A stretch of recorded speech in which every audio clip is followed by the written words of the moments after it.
Hello friends. Did you know that nearly 80% of those who watch my videos aren't subscribed? If you enjoy the content, I'd truly appreciate it if you hit that subscribe button. It helps a lot. Also, don't forget to leave a like and share your thoughts in the comments. Your interaction not only supports the channel's growth, but also helps these stories reach more people. Thank you all for being here. By the way, where are you watching from? Let me know in the comments.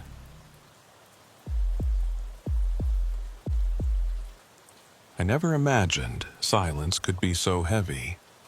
But on my first night shift at the West Executive Building, I learned it was possible. Silence can press down on your chest like a physical thing, making every breath conscious. My name is Carter. I've been working as an agent for the United States Secret Service for 3 years. Before this assignment, I spent most of my days on protective detail, standing guard at events, conducting ID checks, simple tasks for someone at my level. The night shift was different. They told me it would be quiet, even simple and routine. They said most nights nothing would happen. The West Executive Building sits between the White House and the Eisenhower Executive Office Building. It's not a place most people know about, and that's by design. During the day, it's busy with staff moving between meetings, but after 10 p.m., the building empties out completely. By midnight, it's supposed to be a ghost town. My shift started at 2200 hours on a Tuesday in October. The weather outside was cold, that sharp kind of cold that comes early in the fall and catches you off guard. I reported to the security office on the ground floor where Agent Miller, the day shift supervisor, briefed me on the night protocols. Miller was in his mid-50s, gray at the temples with the kind of face that had seen enough to not be impressed by much. He walked me through the basics. Monitor the access points, do hourly sweeps of each floor, check the camera feeds, log everything. Simple enough. Hardly anyone comes through here after 11, Miller said, tapping his pen on the desk. Maybe a staffer working late, but they'll badge in and out. You'll see it on the system. If anyone tries to enter without proper credentials, you call it in immediately. Don't engage alone. I nodded, taking notes, even though I'd already memorized the manual. Miller leaned back in his chair and looked at me for a moment. You ever worked nights before? Not like this, I said. Mostly events, daytime posts. He nodded slowly. Nights are different. Your mind plays tricks on you when it's this quiet. You'll hear things, see things in your peripheral vision. It's normal, just stay alert and don't let your imagination run wild. I remember thinking that was an odd thing to say. Miller didn't strike me as the type to believe in ghost stories or paranoia, but he said it with the kind of tone that made me think he was speaking from experience. After the briefing, Miller showed me the monitor room. It was a small office with 6 screens showing different camera angles throughout the building. Lobby entrance, main corridor on the first floor, stairwell access points, second floor hallway, third floor hallway, and the rear service entrance. The feeds were clear, night vision filters giving everything a greenish tint. Most important thing, Miller said, pointing at the second floor camera, is this hallway. Second floor, east wing. It's the longest corridor in the building. Runs about 150 feet end to end. No offices down there anymore, just storage rooms and some archive space. It's been slated for renovation for about 2 years now, but the budget keeps getting pushed. Point is, nobody should be down there at night. If you see anyone on that feed, you call it in. Understood? Understood, I said, looking at the empty hallway on the screen. The lighting was dim, every third fluorescent panel turned off to save energy. It gave the corridor an uneven look, pockets of light and shadow alternating down its length. Miller checked his watch. All right, I'm heading out. You've got my number if anything comes up. Otherwise, just stick to the routine. You'll be fine. He left, and I heard his footsteps echo down the hallway until the sound of the exterior door closing cut them off. Then it was just me and the hum of the building's ventilation system. I settled into the monitor room chair and looked at the screens. Everything was still. I pulled out my phone and set a timer for my first patrol at 2300 hours. Until then, I figured I'd familiarize myself with the camera angles and get a feel for the building's baseline. The first hour passed without incident. I watched the feeds, saw nothing move except the occasional flutter of a paper caught in an air vent current. At 2300, I stood up, grabbed my flashlight, and started my first sweep. The building felt bigger at night. During the day, I imagined it was just another office space. People walking around with coffee, phones ringing, the normal hum of bureaucracy. But at night, with all the lights dimmed and the hallways empty, it felt almost cavernous. My footsteps echoed no matter how quietly I tried to walk. I started on the ground floor, checking each door to make sure it was locked. Conference rooms, supply closets, bathrooms, everything secure. I logged each checkpoint on my clipboard, noting the time and my initials. The first floor took about 15 minutes. Then I headed to the second floor. I took the east stairwell, the one closest to that long corridor Miller had pointed out. When I pushed open the stairwell door, I felt a rush of colder air. The second floor was noticeably colder than the first. I made a mental note to ask about the climate control. The hallway stretched out in front of me, exactly as it had looked on the camera. Dim lighting, shadows pooling between the lit sections, doors lining both sides. I started walking, checking each door as I went. Most were locked. A few opened into dark storage rooms filled with filing cabinets and stacked chairs. About halfway down the corridor, I stopped. I'm not sure why. Something made me pause and look back the way I'd come. The hallway behind me was empty, the stairwell door closed. But I had this strange feeling, like I'd heard something just on the edge of perception. A footstep, maybe, or the sound of a door closing very softly. I stood there for a moment listening. The ventilation system hummed. Somewhere in the walls, pipes creaked as they settled. Nothing unusual. I shook it off and kept walking. When I reached the end of the corridor, I found the west stairwell and took it back down to the ground floor. The third floor could wait until the next round. I wanted to check the camera feeds first. Back in the monitor room, I reviewed the footage from the past 20 minutes. I watched myself walk through the first floor, then move up to the second. I saw myself pause in the middle of that hallway, looking back. On the feed, there was nothing behind me, just an empty corridor. I rubbed my eyes. Miller was right. Nights played tricks on you. The rest of the shift settled into a rhythm. Every hour, I did a sweep. Every hour, the building remained empty and silent. By your 200 hours, I checked every floor, every door, every access point twice over. Everything was secure. But each time I walked down that second floor corridor, I got the same feeling. Like I wasn't alone. Like something was just out of sight, waiting. I told myself it was nothing. New assignment jitters. Unfamiliar environment. Perfectly normal. At 0400 hours, I was back in the monitor room, filling out my log, when I noticed something on the second floor camera feed. I leaned closer to the screen. There, at the far end of the corridor, near the west stairwell, was a shadow. Not a shadow cast by something in the hallway, but a darker patch against the wall, roughly the size and shape of a person. I stared at it for a few seconds. It didn't move. I checked the timestamp. The feed was live. I grabbed my flashlight and radio and headed for the stairs. When I reached the second floor corridor, I moved quickly but quietly. My hand rested on my service weapon, though I didn't draw it. The hallway looked the same as before. dim, empty, cold. I reached the spot where I'd seen the shadow on the camera. There was nothing there. Just wall and a locked door marked Archive Storage B. I tried the handle anyway. Locked. I checked the door frame looking for any sign it had been forced or tampered with. Nothing. I pulled out my radio. "Control, this is Agent Carter, second floor east wing. Investigated a possible visual on camera 2.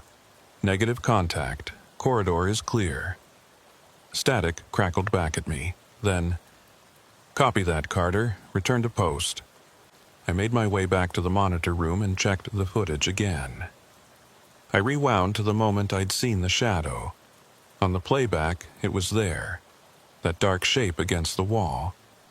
But as I watched, it seemed to shift slightly, like it was moving just out of sync with the frame rate. Then, in the span of 3 or 4 seconds, it faded. Not quickly, not like someone walking away, just a gradual dissolution until there was nothing but empty hallway again. I sat back in my chair and felt my pulse hammering in my ears. I told myself it was a camera artifact. Old equipment, weird lighting, something completely explainable. But I couldn't shake the feeling that I'd seen something real. The rest of the night passed without incident. When Miller arrived at Doro 600 to relieve me, I almost told him about the shadow, but then I thought about how it would sound. I saw a dark spot on the camera that went away. He'd probably think I was paranoid or overtired, so instead I just gave him the standard report. All clear, no incidents, building secure. Miller nodded, not really listening, already focused on his coffee and the day ahead. I drove home as the sun was rising, trying to convince myself that the first night was always the hardest. Tomorrow would be easier. I was wrong. The second night started the same way. I reported at 2200, got the briefing from Miller, settled into the monitor room. This time, I told myself I'd stay focused, ignore any weird feelings, stick to the routine. For the first few hours, everything went according to plan. I did my sweeps, checked the feeds, logged the checkpoints. The building was quiet, exactly as it should be. But when I reached the second floor corridor during my 100 sweep, I noticed something I hadn't seen the night before. About 2/3 of the way down the hallway, there was a door slightly ajar. Just a crack, maybe an inch of darkness visible between the door and the frame. I approached slowly, my hand on my flashlight. The door had a placard that read, "Storage 217." I was certain I'd checked this door the night before, and it had been locked. I pushed it open slowly. The hinges creaked, the sound absurdly loud in the silence. Inside was a small room, maybe 10 by 10 feet, filled with metal shelving units. Old binders, boxes of files, outdated computer equipment. Everything covered in a thin layer of dust. The room was empty. No one inside, no sign of disturbance. But the door had definitely been closed and locked the night before. I checked the lock mechanism. It was an old-style key lock, not electronic. Someone would have needed a physical key to open it. I made a note on my clipboard to ask Miller about it in the morning. As I was about to leave, my flashlight beam caught something on the floor near the back shelf. Footprints. In the dust. I crouched down to get a better look. They were fresh, or at least recent enough that the dust hadn't settled back over them. The prints led from the door to the back of the room, then stopped. Just stopped, like whoever made them had vanished mid-step. I felt a chill run down my spine that had nothing to do with the temperature. I stood up quickly and backed out of the room, pulling the door shut behind me. This time, I made sure it was fully closed and tested the handle, locked. Back in the monitor room, I reviewed the second-floor camera footage from the past hour. The angle didn't quite reach the door to storage 217, but I could see the section of hallway right in front of it. On the feed, no one had walked past. The corridor had been empty the entire time. I rubbed my face, trying to think logically.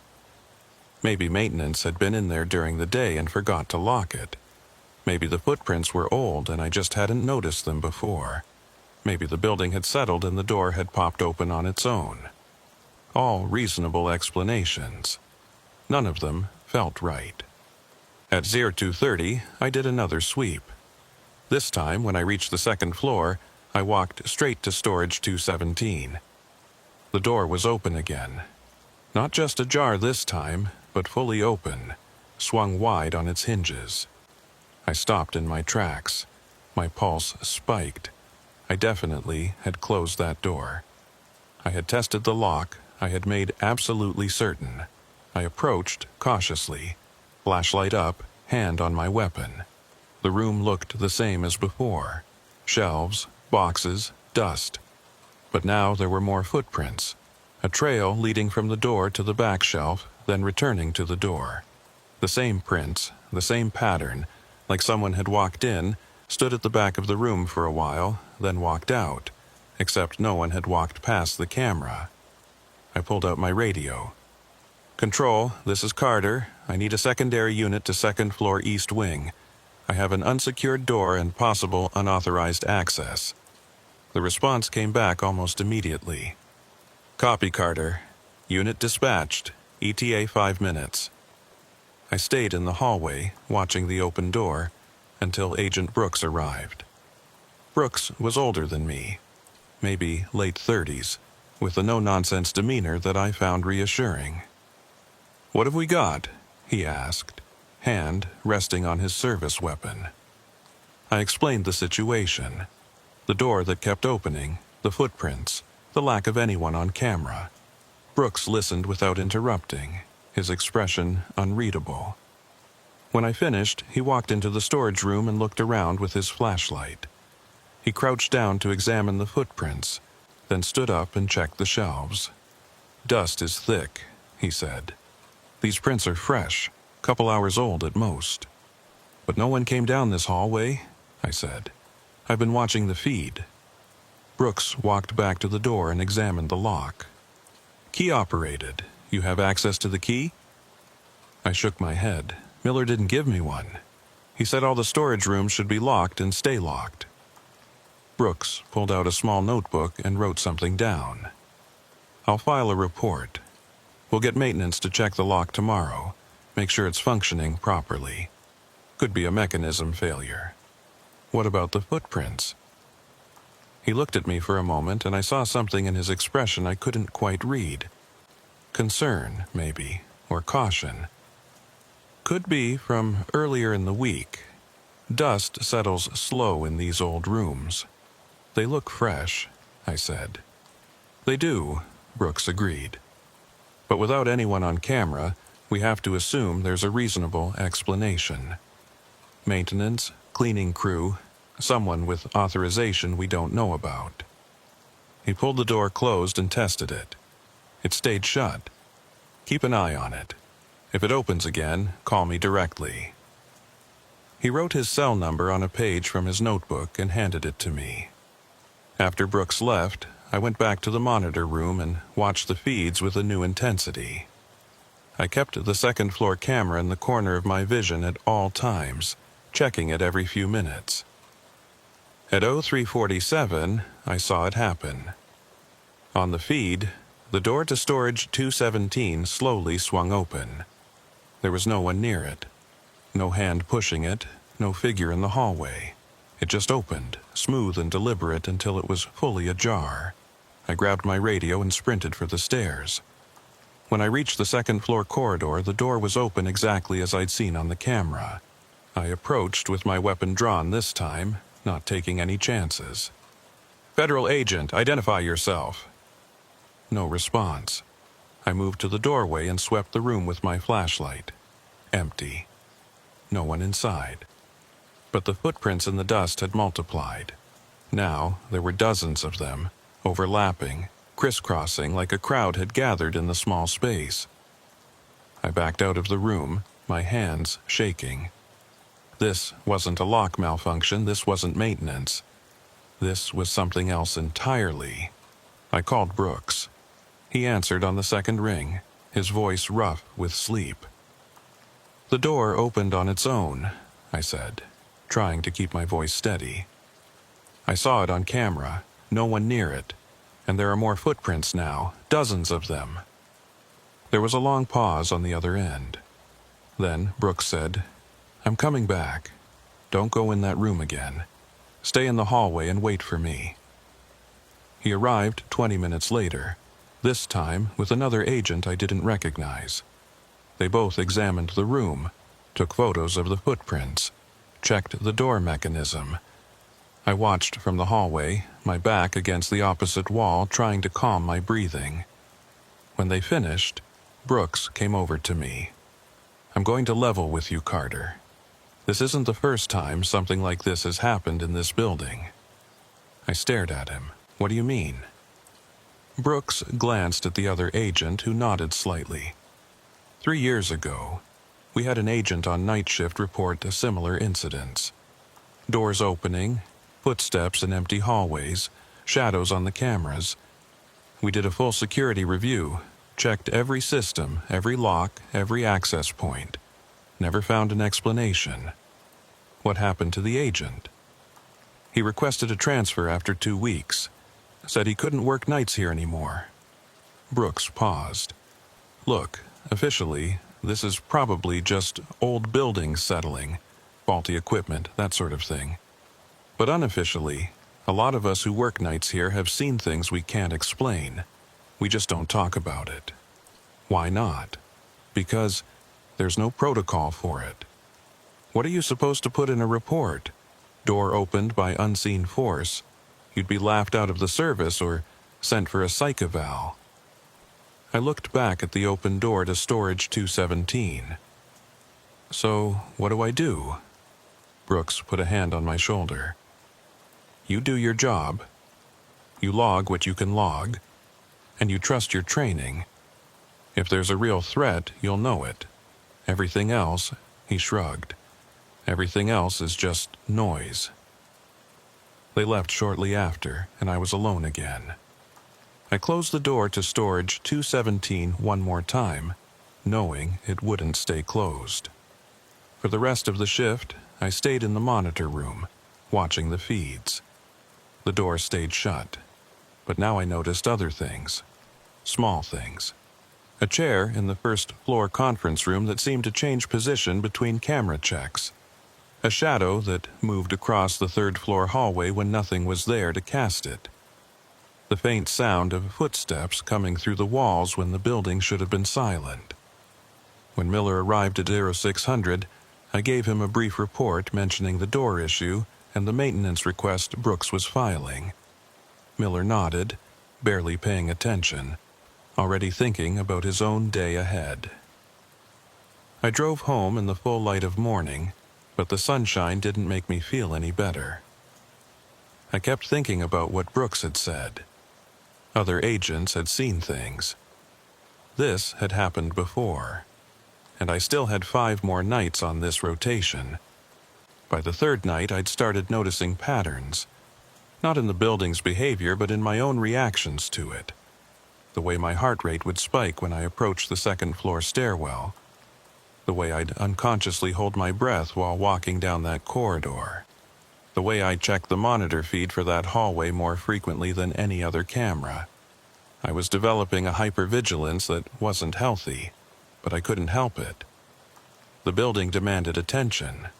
This night started differently, though. When I arrived at 2200, Miller wasn't alone in the security office. There was another man with him, someone I didn't recognize. Civilian clothes, briefcase, the look of a bureaucrat. "Carter," Miller said, "this is Davis from building management. He's here about the door issues you reported." Davis stood and shook my hand. His grip was firm, but his palm was sweaty. "Agent Carter, I reviewed the maintenance logs and I wanted to walk through the problem areas with you before your shift starts. If you have a moment?" I looked at Miller, who nodded. "Go ahead. I'll monitor the boards until you're back." Davis and I took the stairs to the second floor. He was breathing hard by the time we reached the landing, loosening his tie slightly. "These old buildings," he said. "Always something." We walked to storage 217. The door was closed and appeared locked. Davis pulled out a ring of keys and sorted through them. "This is the master for all the storage rooms on this floor. According to our logs, only 3 copies exist. Mine, the head custodian's, and the facility's director's." He unlocked the door and we stepped inside. The room looked exactly as I'd last seen it. Shelves and boxes and dust. But the footprints were gone. The floor was undisturbed, a uniform layer of gray dust covering everything. I stared at the floor. "The footprints," I said. "There were dozens of them." Davis looked where I was pointing. "I don't see any footprints, Agent." "They were there. I saw them. Agent Brooks saw them. He took photos." Davis pulled out a tablet and scrolled through something. "I have the photos Agent Brooks submitted with his maintenance request. Would you like to see them?" He turned the tablet toward me. The photos showed storage 217, the door, the shelves, but the floor in the images was clear. No footprints at all. "That's not right," I said. There were footprints everywhere. Overlapping, going to the back shelf and returning. Davis looked at me with what might have been sympathy or might have been doubt. "Agent Carter, I'm not questioning what you saw, but the photographic evidence doesn't support it. It's possible in the low-light conditions, dust patterns can create illusions of disturbance. Both Brooks and I saw them. Agent Brooks's report mentions possible dust patterns and unclear impressions. He didn't confirm footprints definitively." I felt something sink in my chest. Brooks had covered for me. He'd filed the report in a way that wouldn't get me flagged for a psych evaluation, but also hadn't supported my account. Davis checked the door mechanism, the hinges, the lock assembly. He made notes on his tablet, taking photos of various components. "The lock is old but functional. The door frame shows some settling which could cause the latch to not catch properly. I'll have it replaced within the week." "What about it opening on its own?" "Old buildings settle, especially with temperature changes. A door that seems closed might not be fully latched, and then air pressure from the HVAC system can push it open." He said it like he was reading from a manual, like he'd explained this before. We walked back downstairs. Davis shook my hand again before leaving. "The door will be fixed soon.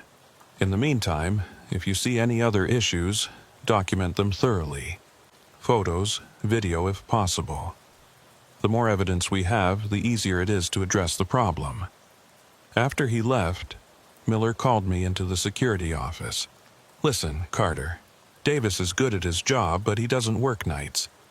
He doesn't understand what this building is like when it's empty. You believe me, then? About the footprints?" Miller leaned back in his chair. "I believe you saw something. Whether it was footprints or dust patterns or shadows, I believe you saw it. But for the purposes of official reports, you need to be more careful about how you phrase things. Unusual dust disturbances, not mysterious footprints. You understand?" I understood. They wanted me to self-censor, to translate what I experienced into language that wouldn't raise red flags. "How many agents have worked nights here?" I asked. Miller considered the question. "In the 10 years I've been day supervisor, maybe 20, 25. Most don't last more than a few months before requesting transfer." "And how many have reported incidents?" "Officially, none." He paused. "Unofficially, most of them. At least the ones who talk about it." "Why do you stay, if you know what happens here at night?" Miller smiled, but it didn't reach his eyes. "I work days, Carter. The building behaves differently during the day. It's only at night that it gets active." He stood up and grabbed his coat. "Your shift's starting. Stay alert, document what you can verify, and don't let your imagination run away with you." After Miller left, I settled into the monitor room with a growing sense of dread. The building knew I was documenting it now. Somehow, I felt certain of that, and I wasn't sure how it would respond. The first few hours were quiet. Too quiet. I did my sweeps, checked the doors, logged the checkpoints. Everything normal, everything routine. But the second-floor corridor felt different tonight. The temperature was even colder than before, and the shadows between the lights seemed deeper, more substantial. I moved through my checks quickly, not lingering, not giving myself time to notice details. At 01:30, I was back in the monitor room when I heard something that made my blood run cold. Music. Faint, distant, but unmistakable. It sounded like it was coming from the second floor. I checked the audio monitors, but they showed nothing unusual. The building's ambient sound levels were normal. Yet I could still hear it, a melody I almost recognized, playing somewhere in the building. I grabbed my flashlight and radio and headed up. The music grew louder as I climbed the stairs, and when I opened the door to the second-floor corridor, I realized what I was hearing. A music box playing a slow mechanical version of a lullaby. The sound was coming from storage 217. The door was open, just a crack, and light was spilling out into the hallway. Not the beam of a flashlight, but a soft, yellowish glow like candlelight. I approached slowly, my hand on my weapon.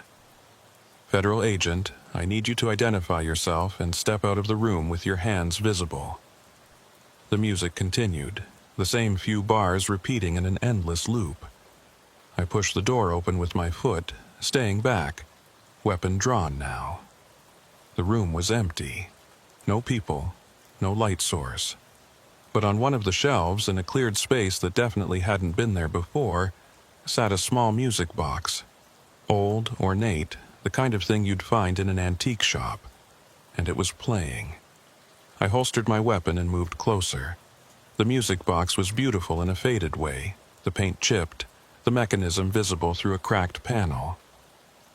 As I watched, it wound down, the melody slowing, deepening, until it stopped completely. The silence that followed was absolute. I reached out to pick up the music box, then stopped. Something told me not to touch it. Some instinct that had nothing to do with training or protocol. I pulled out my phone and took photos. The music box from multiple angles, the cleared shelf space, the room itself. Evidence, documentation.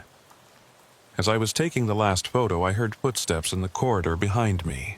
Quick, light footsteps like someone running. I spun around, my flashlight cutting through the darkness. The hallway was empty, but down at the far end, near the west stairwell, a door was closing. I saw just the last few inches of it swinging shut, heard the soft click of the latch. I ran toward it. The door led to an office, one I'd checked multiple times before. It was supposed to be locked, but the handle turned freely under my hand. Inside was a typical government office. Desk, chair, filing cabinets, window overlooking the street. Completely ordinary, except for one thing. The desk was covered in papers. Not files or forms, but personal letters. Handwritten notes. And they were all recent, the dates spanning the last few months. I recognized some of the names in the headers. Staff members who worked in the building during the day. The letters weren't addressed to anyone.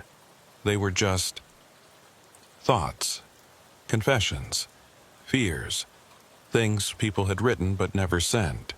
And on top of the pile was a sheet of paper with my name on it. Not Agent Carter, my first name. In handwriting I didn't recognize. I picked it up with shaking hands and read, "You see us now. That's good. We need to be seen. We've been here so long, forgotten in the spaces between. The building remembers us even if the living don't Don't be afraid. We don't mean harm. We just want someone to know we were real."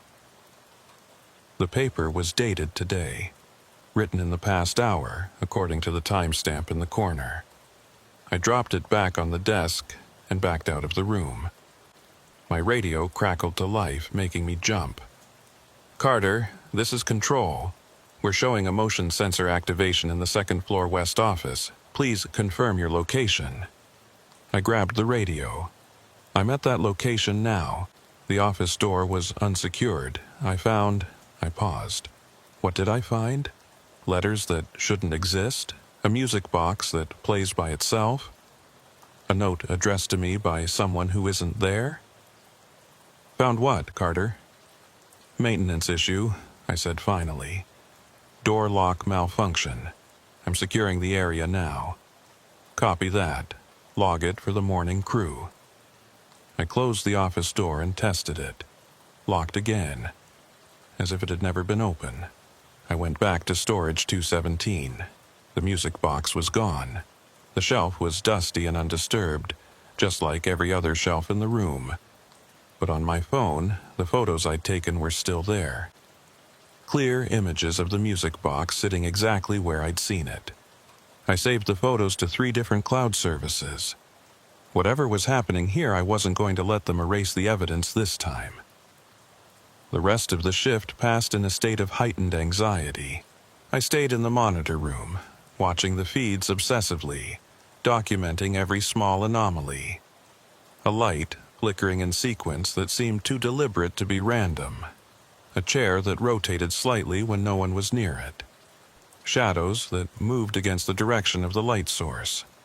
At 05:20, 40 minutes before Miller was due to arrive, all 6 monitors went black simultaneously.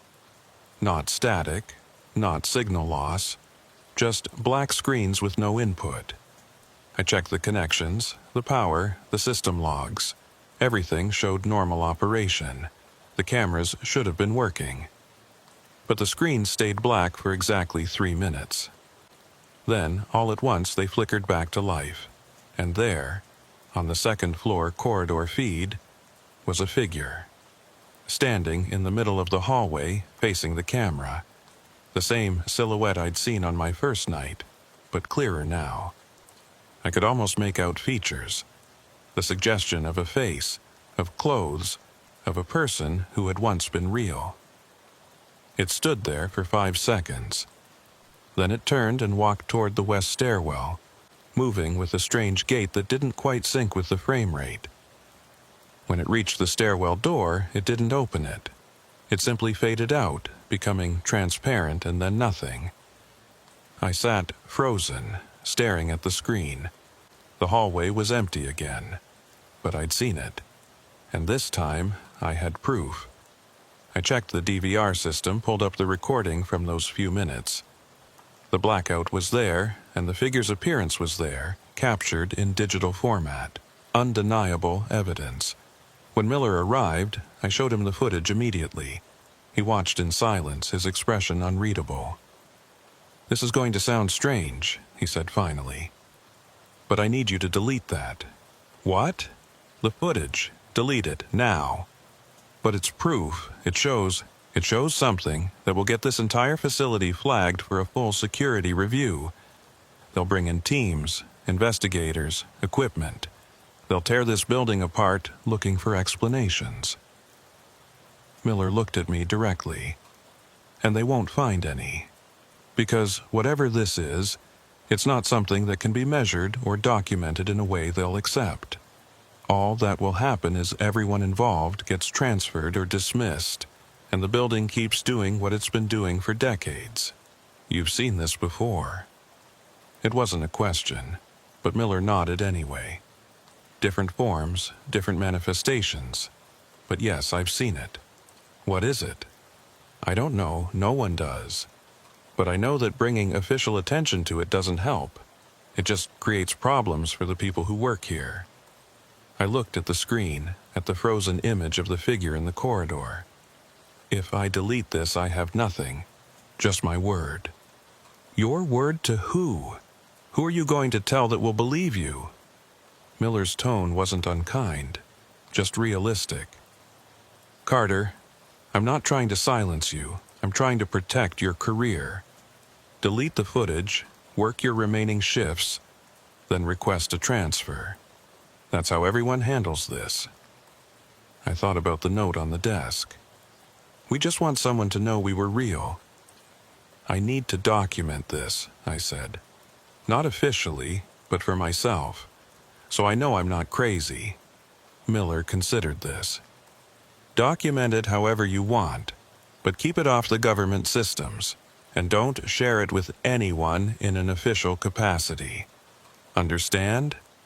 I understood. I copied the footage to a personal drive, then deleted it from the official system. The act felt like betrayal, though I wasn't sure who I was betraying. Miller clapped me on the shoulder. "Get some sleep, only a few more nights to go." But as I drove home in the morning light, I knew sleep wouldn't come easily. The building had shown itself to me clearly now. It wanted me to see, to know, to acknowledge. The question was why, and what would happen when it felt I'd seen enough. The fourth night felt different from the moment I walked through the door. The air pressure seemed wrong, like the building was holding its breath. Every sound was muted, deadened, as if the walls were absorbing noise rather than echoing it. Miller was acting strange too.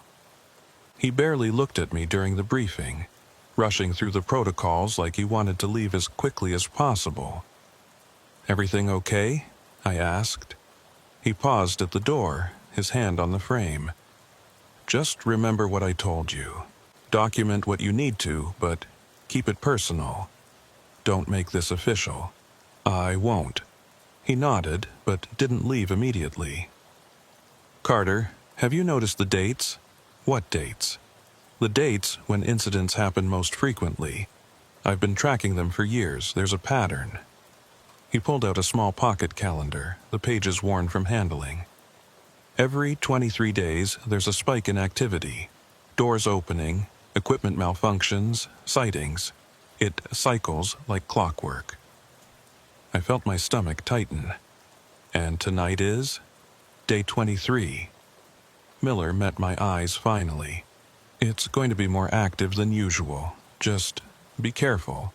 And if things get too intense, you can call for backup. No one will question it." After he left, I sat in the monitor room and pulled up my own notes from the past few nights. Miller was right. The incidents had been building in frequency and intensity. Night 1, a shadow on the camera. Night 2, the door and footprints. Night 3, the music box and the letters. What would Night 4 bring? I didn't have to wait long to find out. At 23:15, during my first sweep, I found the first-floor conference room had been rearranged. The tables that had been pushed against the walls were now arranged in a circle, chairs positioned around them. It looked like setup for a meeting. I checked the access logs. No one had badged into the building since Miller left. The cleaning crew wasn't scheduled until tomorrow night.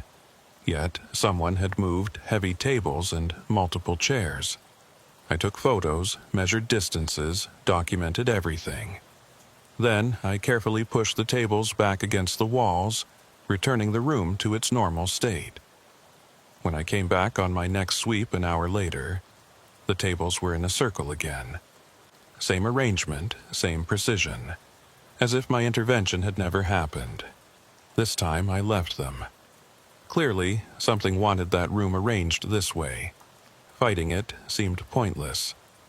The second floor was worse. Every door in the long corridor was open, not just storage 217, but all of them.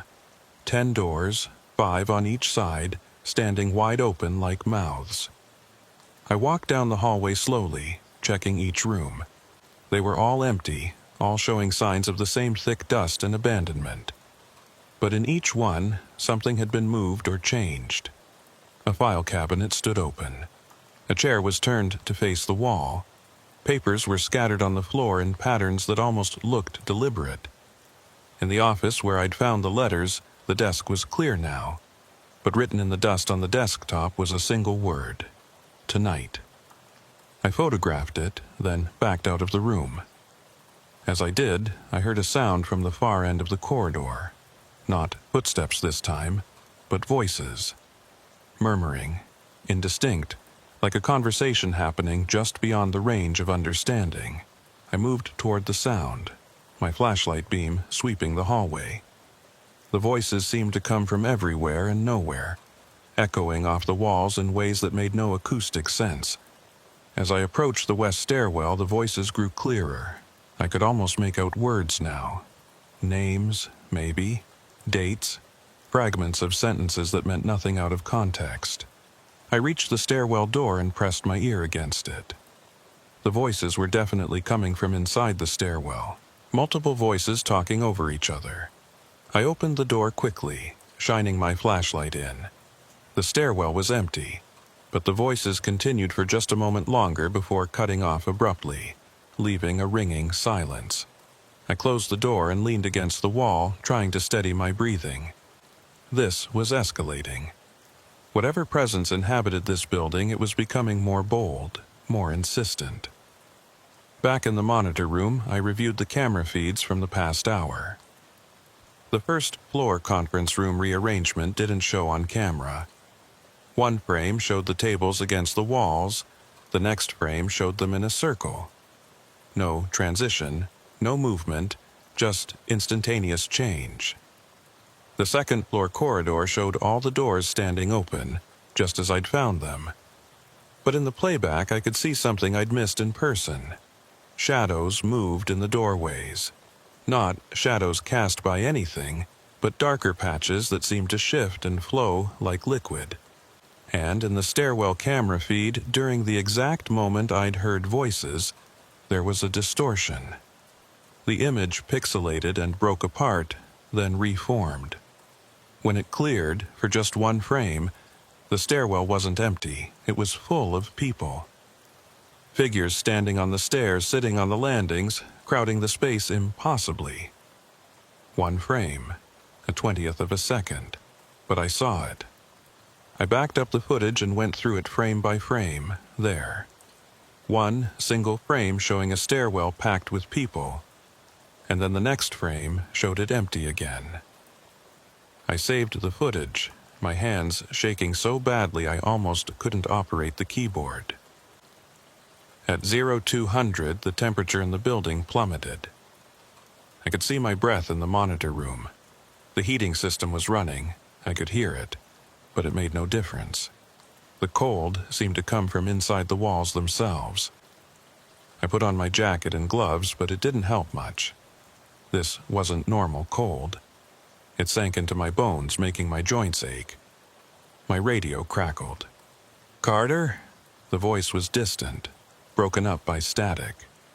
I grabbed the radio. "This is Carter. Who is this?" "Carter. It's Brooks. Listen, I'm monitoring the building systems from home and I'm seeing massive environmental anomalies. Temperature drops, power fluctuations. Are you okay?" "I'm fine, just cold. Really cold.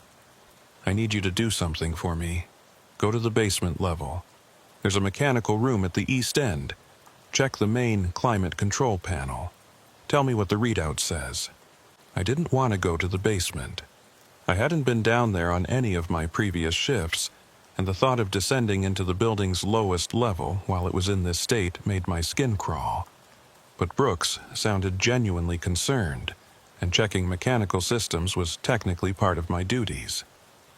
"Copy that. Heading to the basement now." I took the main stairwell down, my flashlight beam bouncing off concrete walls. The basement was utilitarian, no carpeting or ceiling tiles, just raw building infrastructure. Pipes ran along the ceiling. Cable conduits snaked down the walls. Everything echoed. The mechanical room was at the end of a long corridor that reminded me uncomfortably of the second-floor hallway. Same length, same spacing of lights, same sense of something waiting in the shadows. I found the climate control panel and shined my light on it. The digital readout showed internal temperature as 68 degrees Fahrenheit. Normal. but my breath was fogging in front of me. The air had to be well below 50 degrees. Brooks, the panel shows 68 degrees. That's impossible. The remote sensors I'm reading show 45 degrees in your location. I believe your sensors. I looked around the mechanical room. In the corner, barely visible in the flashlight beam, was frost. Actual frost forming on the concrete walls. Brooks, there's ice forming down here. This isn't a heating system failure. This is something else. There was a long pause. Get out of the basement, Carter, now. Don't wait, don't investigate. Just get back to the main floor. I didn't need to be told twice. I turned and headed for the corridor and stopped. At the far end of the hallway, blocking the way to the stairs, was a figure. Not the shadowy silhouette from the cameras. This was more solid, more defined. A person, or something that had once been a person, wearing what looked like an old suit. The figure stood perfectly still, arms at its sides, watching me. I pulled my weapon. "Federal agent, identify yourself and step aside." The figure didn't move, didn't speak, just stood there blocking the exit. I kept my weapon trained on it and started walking forward. I had to get past it. There was no other way out of the basement. As I approached, details became clearer. The suit was old-fashioned, from the 1950s or 60s maybe. The figure's face was blurred, features indistinct, like an old photograph losing its resolution. 20 feet away, 15 feet, 10 feet. The figure raised one arm and pointed behind me. I spun around, weapon tracking. The corridor behind me was full of them, figures in old suits, old dresses, old uniforms. Dozens of them, standing in the hallway and doorways, emerging from the walls themselves. They weren't advancing. They were just there, present, watching. And they were all pointing at something. I followed their collective gesture and saw what they were indicating. On the wall, written in that same frost that was forming everywhere, were words. "We worked here. We died here. Remember us." The temperature dropped even further. My fingers were going numb. I had to get out. I turned back to the original figure blocking the stairs. It had moved closer, now only a few feet away. Up close, I could see that its face wasn't blurred. It simply had no features. A blank expanse where eyes and nose and mouth should be. "I see you," I said, my voice shaking from cold and fear. "I know you're here. I acknowledge you." The figure tilted its head, as if considering my words. Then it stepped aside. I didn't hesitate. I ran past it, up the stairs, taking them 3 at a time.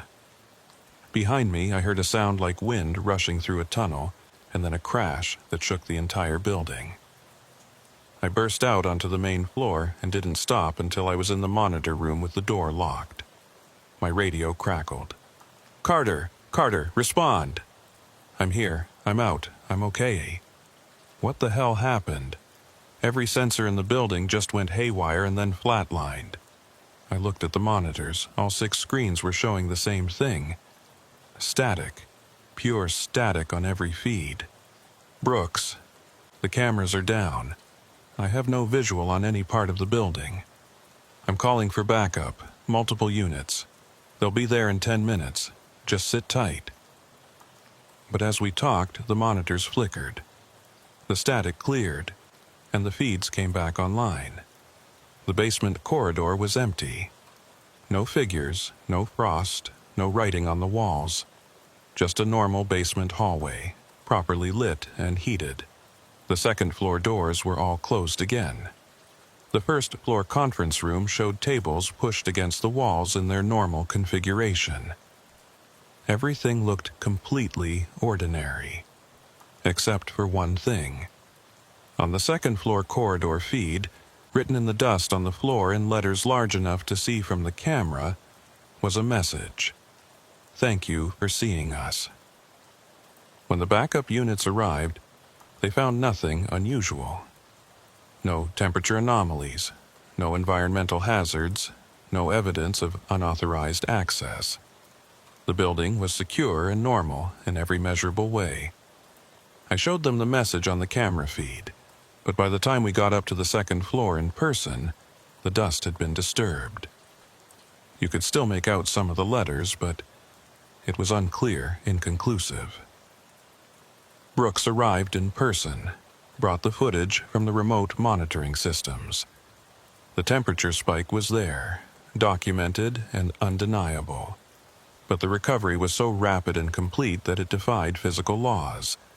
Systems didn't go from 40 degrees to 68 degrees in seconds. It wasn't possible. "I believe you," Brooks said quietly after the other agents had left. "But this can't go in an official report. You understand that, right?" I understood.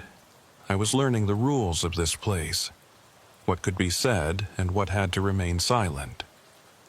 Brooks left around 04:30. I had 90 minutes left on my shift. I spent them in the monitor room, watching the feeds, documenting nothing. When Miller arrived to relieve me, he took one look at my face and nodded. "Bad night?" "They showed themselves," I said. "All of them, in the basement." Miller sat down heavily. "Yeah, that happens on day 23. That's when they're strongest, when they can make themselves fully visible."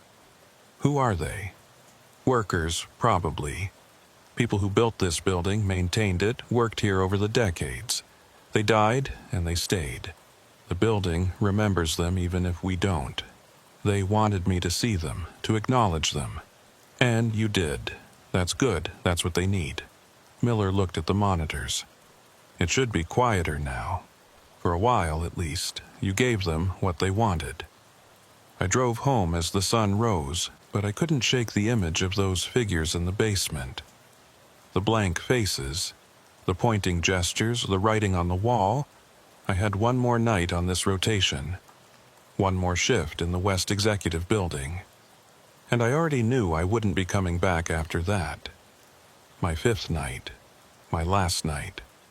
I arrived at 2200 to find a note from Miller on the monitor room desk. Maintenance replaced all the locks on second floor. Building should be quiet tonight. M.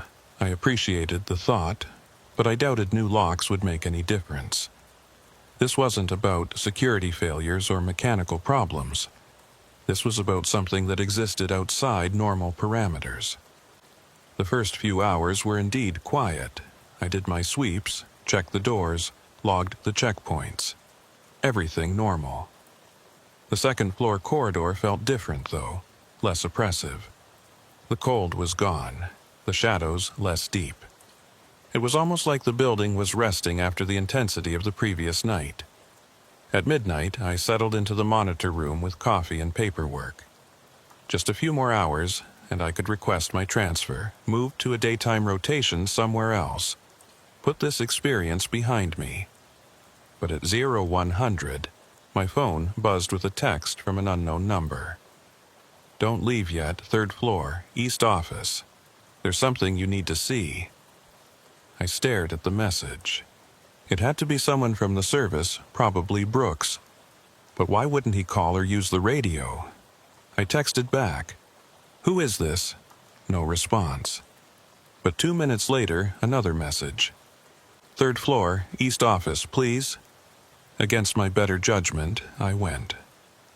The 3rd floor was territory I'd only checked a few times, mostly storage and archived files. The East office was at the end of another long corridor, this one carpeted and quieter than the 2nd floor. The office door was closed but unlocked. I pushed it open slowly. Inside was a space that looked like it hadn't been used in decades. Desk covered in dust, filing cabinets rusted shut, windows so dirty it barely let in light from the street. But on the desk, cleared of dust, was a file folder. I approached cautiously and opened it. Inside were personnel records, old ones from the 1960s and 70s. Photos of people in dated clothes, typed forms. employment histories, and notes, handwritten notes in the margins. Died during building evacuation, 1972. Heart attack in west stairwell, 1968. Fell from second floor window, 1965. 18 names total. 18 people who had died in this building over the decades. Not from violence or malice, but from accidents, medical emergencies, random, tragic chance. At the bottom of the pile was a newspaper clipping from 1973. Federal Building Tragedy, 3 dead in structural collapse. The article described a section of the basement ceiling that had failed during renovations, killing 3 workers instantly. And there, in the margin of the article, written in pencil in fresh-looking handwriting, was a message. We're not ghosts. We're memory. The building remembers us. We stay because we're remembered. Thank you for seeing us. Thank you for knowing we existed. I sat down in the dusty chair and read through all 18 files. I memorized names. John Harrison, maintenance. Sarah Collins, secretary. Thomas Grant, security guard. I gave each person my full attention, acknowledging their existence, their work, their final moments in this place. When I was done, I carefully returned the files to the folder and left it on the desk. As I walked out, I felt the temperature in the office warm slightly, as if some presence had departed, satisfied. Back in the monitor room, I checked the third-floor camera feed. The office door was closed again, but I could see, just barely, a soft light glowing from beneath it for a few seconds before fading completely. The rest of the shift passed in complete silence. No doors opening, no shadows, no anomalies, just a building settling into its normal nighttime state. When Miller arrived at 0600, I gave him a brief report. Quiet night, no incidents. He nodded, looking relieved. That's good. Sometimes after a heavy night, it goes calm for a while. I packed up my gear, ready to head home. But before I left, I asked, Miller, do you know the names of people who died in this building? Is there a record? He looked at me strangely. There's no official memorial or anything, if that's what you mean. Why? Just curious. Seems like something that should be remembered. Yeah, Miller said quietly. It should be. I drove home that morning knowing I wouldn't be back. I'd already submitted my transfer request. Treasury Department daytime rotation, starting the following week, but I also knew I'd carry those names with me. John Harrison, Sarah Collins, Thomas Grant, 15 others whose faces I'd seen in those old photographs. People who had worked in that building, who had died there, and who somehow remained, held by the building's memory. A week later, Brooks called me. Hey, Carter. Wanted to let you know we got someone new on nights at West Executive. Young guy, fresh from training. Has he reported anything? Not yet. He's only been there 2 nights. Brooks paused. But I've been monitoring the systems. There's activity. Same patterns as when you were there. You going to warn him? What would I say? The building's haunted? He'd think I was messing with him. Another pause. Besides, they seem to know what they're doing. They don't hurt anyone. They just want to be seen. Yeah, I said, thinking about those figures in the basement, all pointing at their message. They just want to be acknowledged. I hung up and went back to my new assignment. Treasury was busy, full of people, normal in every way. I worked during the day, went home at reasonable hours, slept through the night without waking to phantom footsteps. But sometimes, late at night when I can't sleep, I think about that building. About the second-floor corridor and the basement hall and the third-floor office. I think about the people who remain there, trapped not by malevolence but by memory, by the building's unwillingness to let them go completely. And I wonder if being remembered is enough. If having someone know you existed, even in this strange half-life, provides some kind of comfort or purpose, I kept the photos I took, the music box, the dust writing, the figures in the stairwell. Evidence that I haven't shared with anyone except Brooks, who doesn't need convincing. Last week I drove past West Executive late at night. The building was dark except for a few lights. As I watched, I saw a silhouette appear in one of the second-floor windows. It stood there for a moment, and I could swear it raised one hand. Not pointing this time, just waving. I raised my hand in return, knowing it couldn't see me through the tinted windows of my car, but somehow feeling like it could sense the gesture anyway. Then the silhouette faded, and the window was dark again. I drove away, back to my apartment, back to my normal life. But I know the building is still there, still holding its memories, still waiting for the next person to see. And they will see. Everyone who works nights there eventually sees. The question is what they do with that knowledge. Whether they acknowledge it or deny it. Whether they stay or transfer out. I made my choice. I acknowledged them and I left. But I still carry their names: John Harrison, Sarah Collins, Thomas Grant. 15 others. I remember them. And in that building, late at night, when the corridors are empty and the lights are dimmed, they know they are remembered. And maybe that's enough. Maybe that's all any of us really want in the end. To be seen, to be known, to be remembered, even after we're gone, especially after we're gone. I still get texts sometimes from that unknown number. Usually just a single word: thank you. I never respond, but I always read them, and sometimes, when I'm alone late at night, I hear footsteps in my apartment hallway. The same measured rhythm I heard in the West Executive building. I used to check the peephole. I used to worry. Now I just sit quietly and listen until the footsteps fade. Because I understand now. They followed me, but they're not threatening. They're just checking in, making sure I still remember. And I do. I always will. The building made sure of that.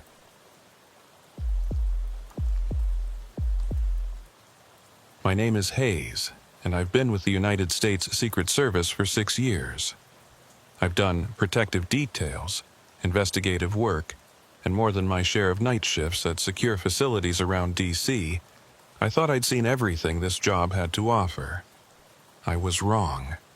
The assignment seemed straightforward enough.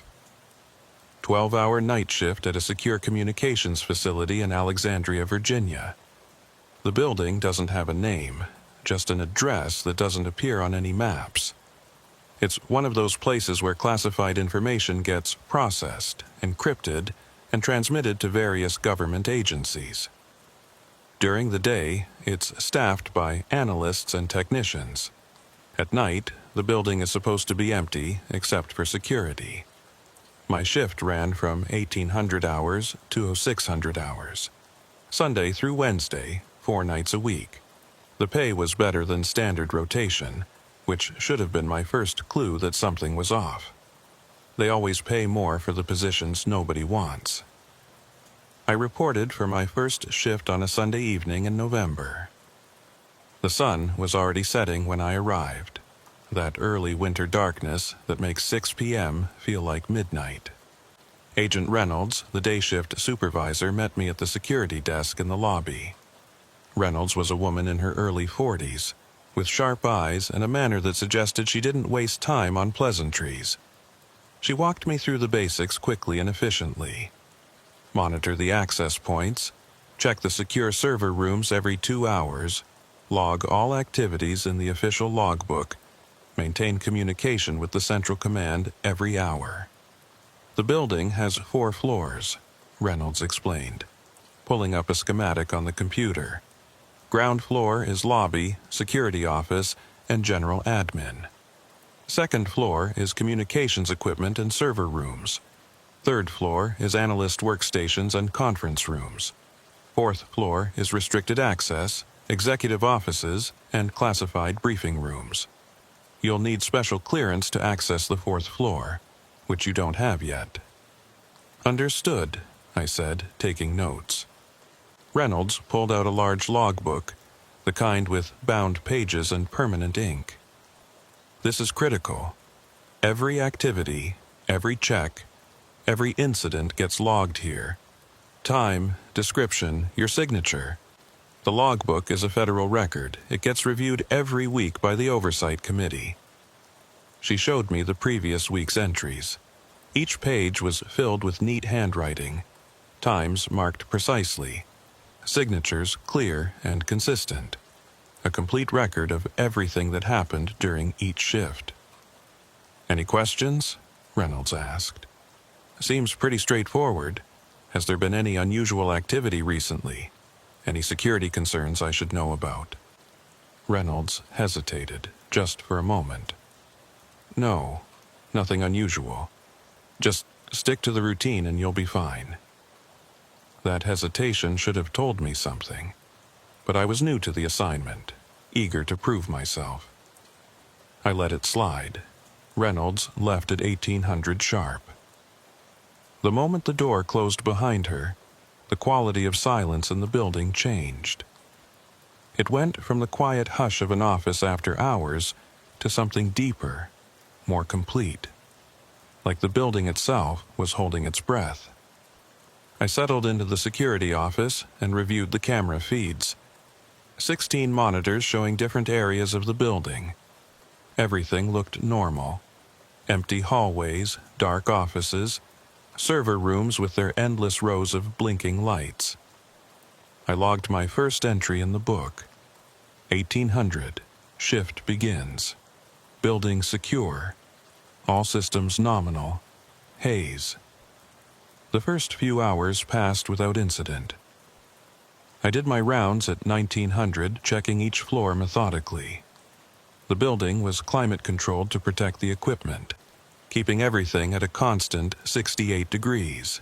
The air had that processed quality you get in places that are never open to the outside world. At 2000 hours, I checked in with Central Command. "Post 7, this is Agent Hayes, status check, all clear."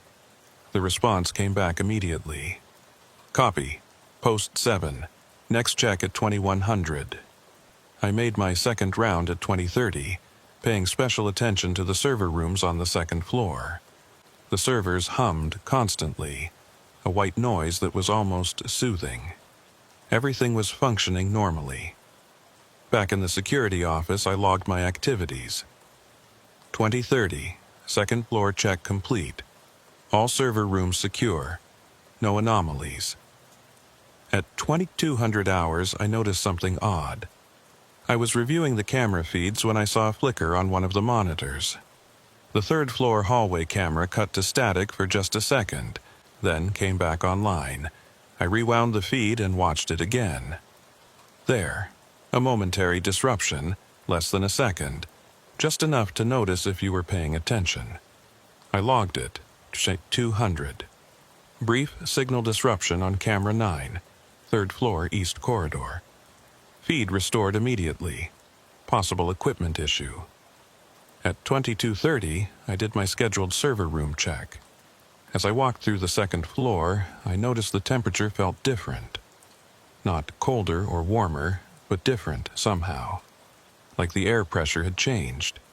I checked the climate control panel. Everything showed normal. 68 degrees, 45% humidity, air circulation optimal. But something felt wrong. I continued my rounds, trying to shake off the feeling. The building was playing tricks on me.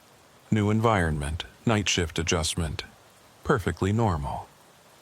When I got back to the security office at 2300, I sat down to log my check and noticed something that made my blood run cold. The logbook was open to a different page. I had left it open to today's date, November 15th. But now it was open to November 16th, tomorrow's date.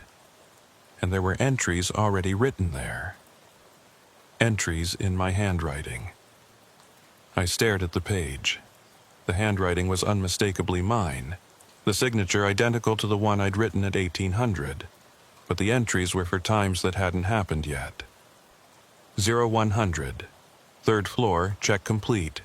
Corridor Delta showing temperature fluctuation. 0230. Server room B7 accessed for routine verification. No issues found. 0415. Perimeter check completed. All access points secure. 0545. End of shift protocols initiated. Building status normal. There were more entries. A complete record of a shift I hadn't worked yet. My shift, tonight's shift.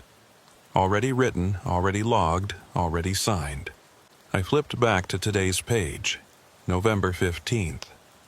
My initial entry from 1800 was there, and my subsequent logs, but nothing after 2030. I checked the time, 23:05. I had logged entries up to 2030, but there was nothing for 2200 or 2230, even though I distinctly remembered writing them. I remembered sitting at this desk, pen in hand, recording the camera glitch and the temperature anomaly. But those entries didn't exist. I grabbed the pen and started to write a new entry for 2300, describing what I was seeing. My hand moved across the page, forming words, but when I looked down, the page was blank. The ink wasn't taking. I tried again with the same result.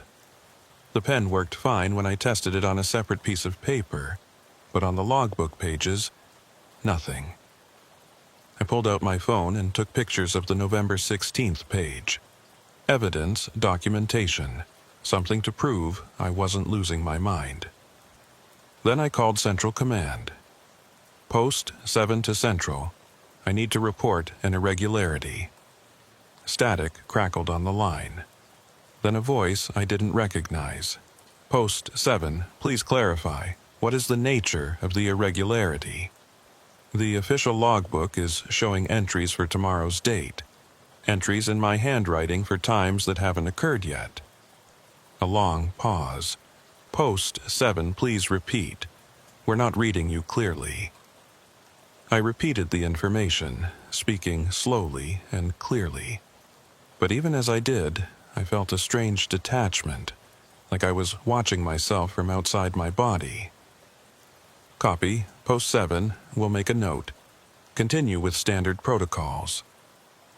They didn't sound concerned. They didn't sound confused. They just acknowledged and moved on, like I'd reported a flickering light or a stuck door.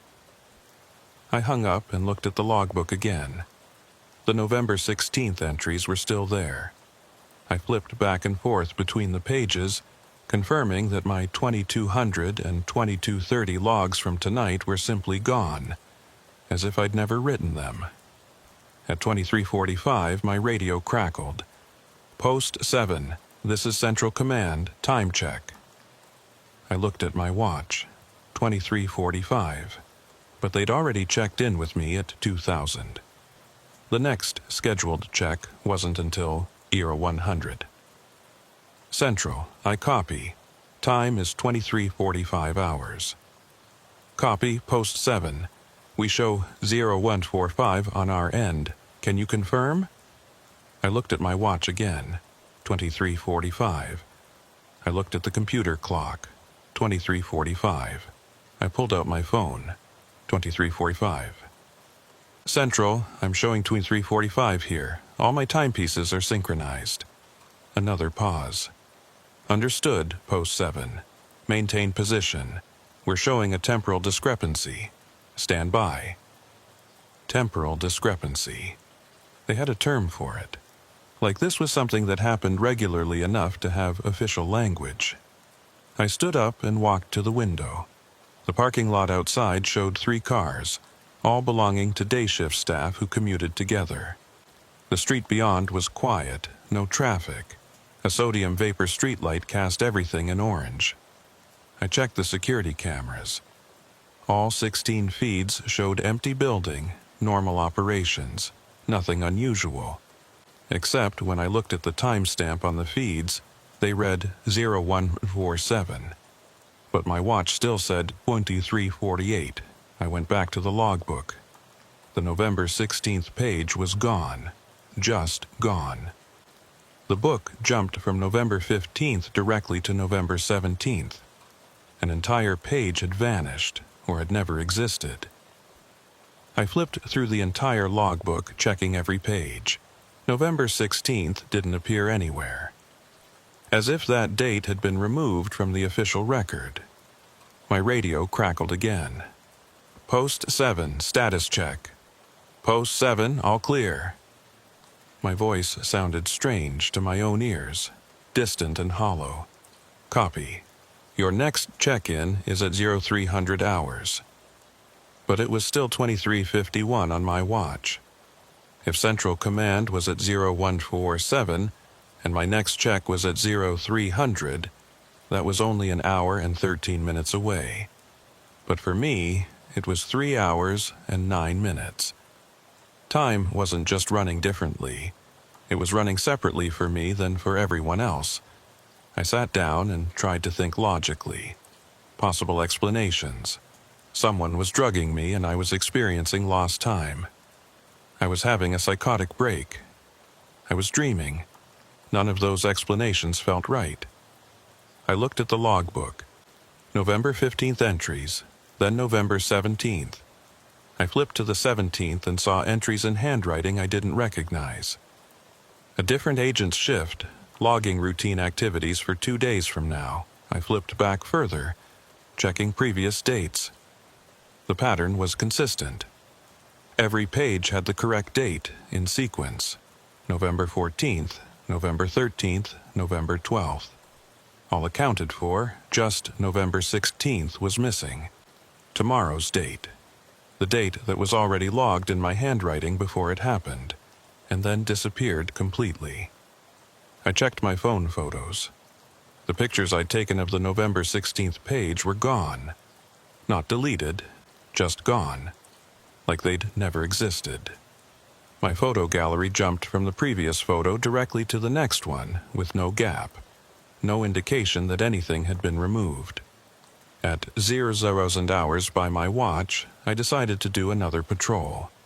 Maybe physical movement would help me make sense of what was happening. I walked through the ground floor first. Everything normal. Then up to the second floor. The server rooms hummed their constant drone. Temperature still showed 68 degrees, but the air felt thick now. Resistant. I continued to the third floor. The hallway stretched in front of me, longer than I remembered. The overhead lights seemed dimmer, the shadows between them deeper. Halfway down the corridor, I stopped. Something made me turn and look back at the stairwell door I'd just come through. The distance was wrong.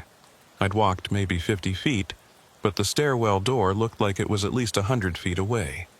The hallway had stretched without me noticing. I continued forward, toward the far stairwell. The distance to that door seemed normal, but when I glanced back again, the other door had receded even further.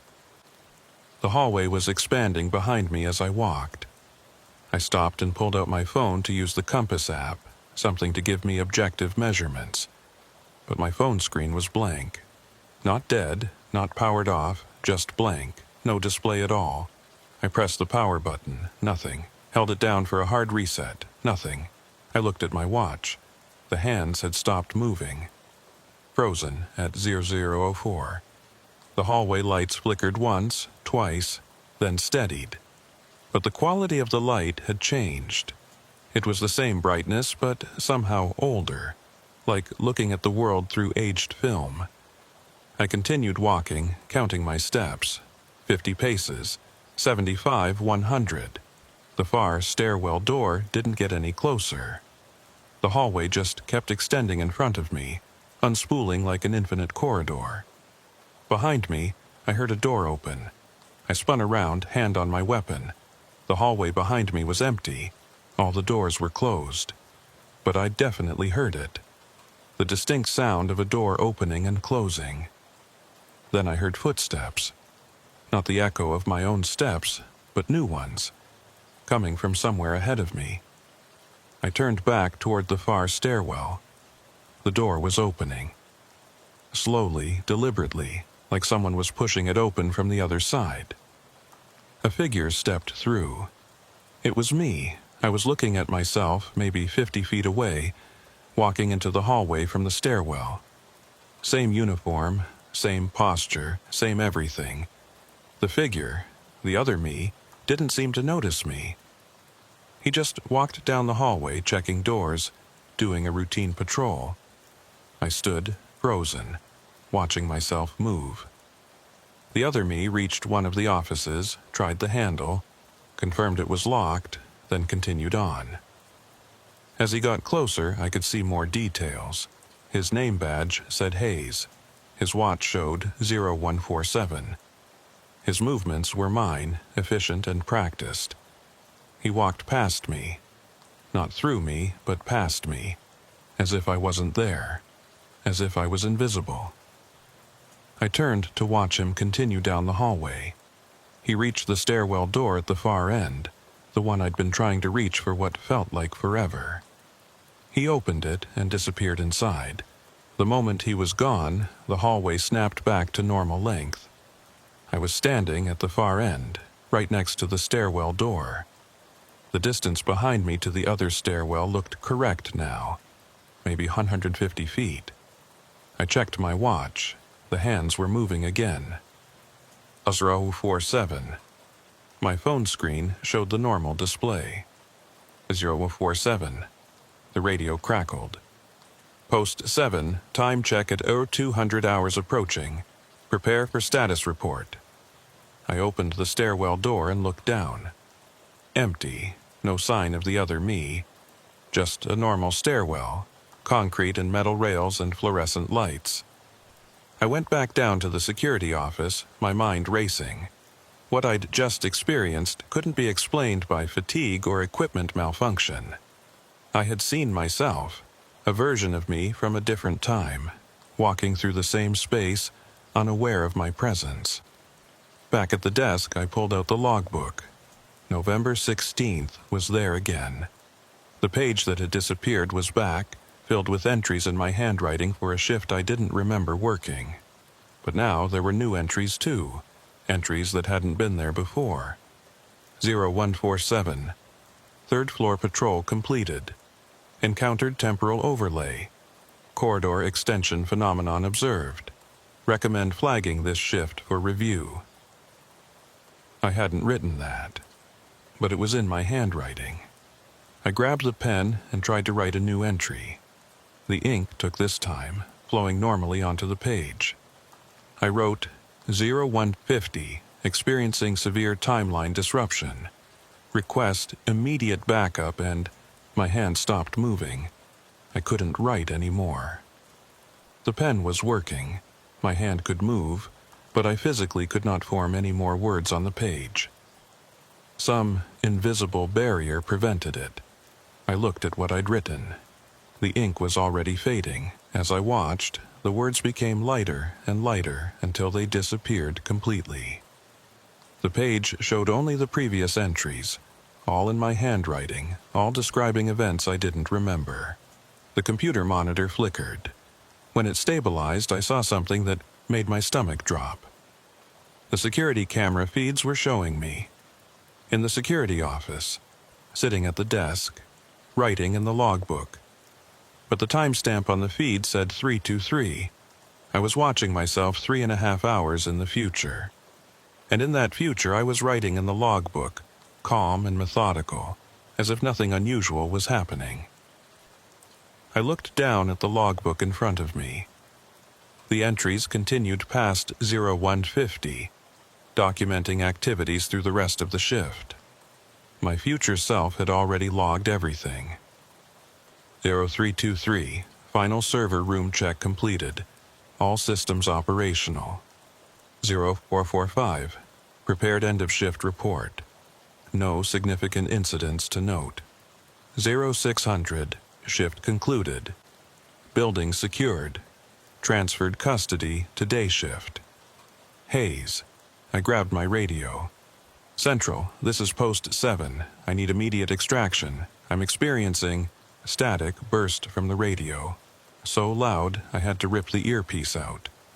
When the static cleared, a voice came through. my voice. Post 7 to Central. 0200 check-in. All secure. No incidents to report.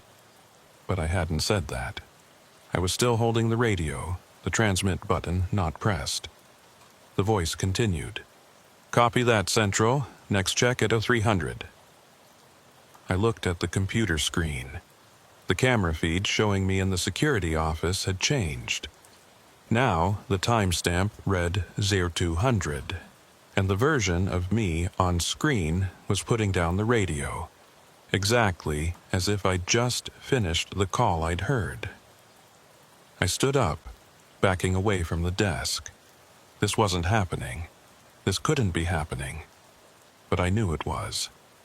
Somehow, I was unstuck in time. Jumping forward, seeing different versions of myself existing in different moments, all overlapping in the same space. The lights in the security office dimmed, then brightened, then dimmed again. Each time they changed, I saw the room differently. Once with me at the desk. Once with the room empty. Once with someone else sitting there, an agent I didn't recognize, working a shift that wasn't mine. I closed my eyes, trying to center myself. When I opened them, the room was normal again. I was alone, the clock showed 2:03, and everything looked ordinary, except for the logbook. November 16th was gone again. The pages jumped from the 15th to the 17th with no indication anything was missing. I picked up the logbook and carried it with me as I left the security office. I needed to see something real, something solid, something that existed in normal time. I walked to the main entrance and looked out at the parking lot. The same 3 cars, the same street light, the same empty street. But the sky was wrong.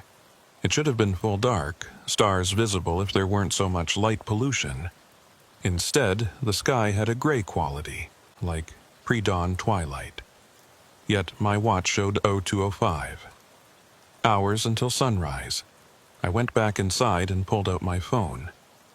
No signal, no network. The date display showed November 16th. I took the stairs to the second floor, thinking maybe the server rooms would give me something concrete to hold on to. Equipment doesn't lie. Hardware operates according to fixed principles. The server room required a key card. I swiped mine, and the door unlocked with its usual click. I stepped inside. The servers were all off. Not just powered down, but completely inert. No lights, no hum, no heat, like they'd been unplugged for months.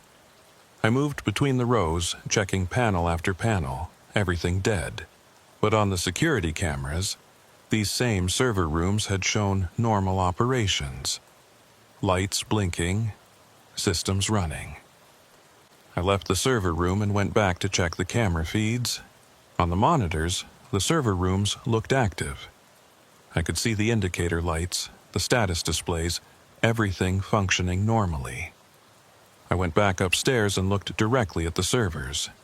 Dead. Back downstairs to the monitors. Active. The building was showing me 2 different realities simultaneously. I sat down at the security desk and tried to think. The logbook entries described a normal shift, uneventful, routine. But what I was experiencing was anything but normal, unless the normal shift hadn't happened yet, unless I was experiencing events out of sequence, and the real shift, the one that would be logged and recorded and remembered, was still to come. But if that was true, what was I doing right now? What was this version of the night? This experience that nobody would ever record? At 0300, my radio crackled. Post 7, status check. I grabbed the radio and transmitted. Central, this is Agent Hayes. I need to report. But what came out of my mouth didn't match what I intended to say. My voice, speaking on its own, said, Post 7, all clear. No incidents. I tried again, forcing the words. I'm experiencing timeline disruption. I need... But again, my voice transmitted something different. Everything normal. Next check at 400. I wasn't in control of what I was saying. My future self was speaking through me, delivering the reports that had already been logged, that had already happened according to some version of reality I hadn't experienced yet. I dropped the radio and looked at my hands. They were fading, not disappearing but becoming translucent. I could see the desk through them. I was being edited out of this timeline. The version of me that was logged, recorded, and official was overwriting the version of me that was experiencing these anomalies. Reality was correcting itself, removing the inconsistency. I grabbed the logbook and flipped to November 16th. The page was there again, but this time I could see through it. The paper itself was becoming transparent. I tried to write in it, to add my own entry, to document what was really happening. But the pen passed through the page without leaving a mark. I was already too insubstantial to affect the record. The security office around me was changing. The walls looked newer, the equipment different. I was seeing the building at different times, different eras, all layered over each other like multiple exposures on the same photograph. In one version, I was sitting at the desk, filing routine paperwork. In another, the office was empty. In another, it was under construction, plastic sheeting and power tools visible. All of these times existed simultaneously. All of them were equally real and equally present, and I was slipping between them, unable to anchor myself to any single moment. At a 400, the lights went out completely. Not a power failure, but total darkness, absolute black. In the darkness, I heard voices, multiple versions of myself, speaking different words at different times, all overlapping. Post 7, all clear. I need backup. Something's wrong. Shift concluded without incident. Please, someone help me understand. Building secured for the night. I'm trapped in time. I'm seeing all of my voices, all of my experiences, all existing in the same space but in different moments, unable to reach each other, unable to help each other. Then the lights came back on. The security office looked normal again. I checked my watch, 0403. My hands were solid again, no longer translucent. The logbook sat on the desk, open to November 15th. My entries from earlier in the shift were there, neat and complete, ending at 0400. I logged the next entry. 0403. Experienced significant disorientation. Recommend medical evaluation if symptoms persist. The ink took. The words stayed visible. I was existing in normal time again, at least for the moment. But I knew it wouldn't last. Whatever was happening to me, whatever this building was doing to time itself, wasn't finished. I decided to test something. I grabbed a blank piece of paper and wrote the date and time at the top. November 15th, 0405. Then I wrote, "If I lose time again, this note proves I was aware during the gap." I folded the paper and put it in my pocket. Physical evidence that existed outside the logbook, outside the official record. At 0415, I did another patrol. This time, I paid close attention to details, looking for signs that time was behaving strangely. The building felt normal. The floors had the right number of rooms, the hallways were the correct length, the server rooms hummed with their usual drone. Everything appeared ordinary. But when I returned to the security office at 0435 and checked the camera feeds, I saw something that confirmed my worst suspicions. On the third floor camera, there was someone walking the hallway. The figure was dark, shadowy, difficult to make out clearly, but the gait was familiar. The posture, the way of moving. It was me, again, another version of me, existing in the same building at the same time. I grabbed my radio and my flashlight and headed up to the third floor.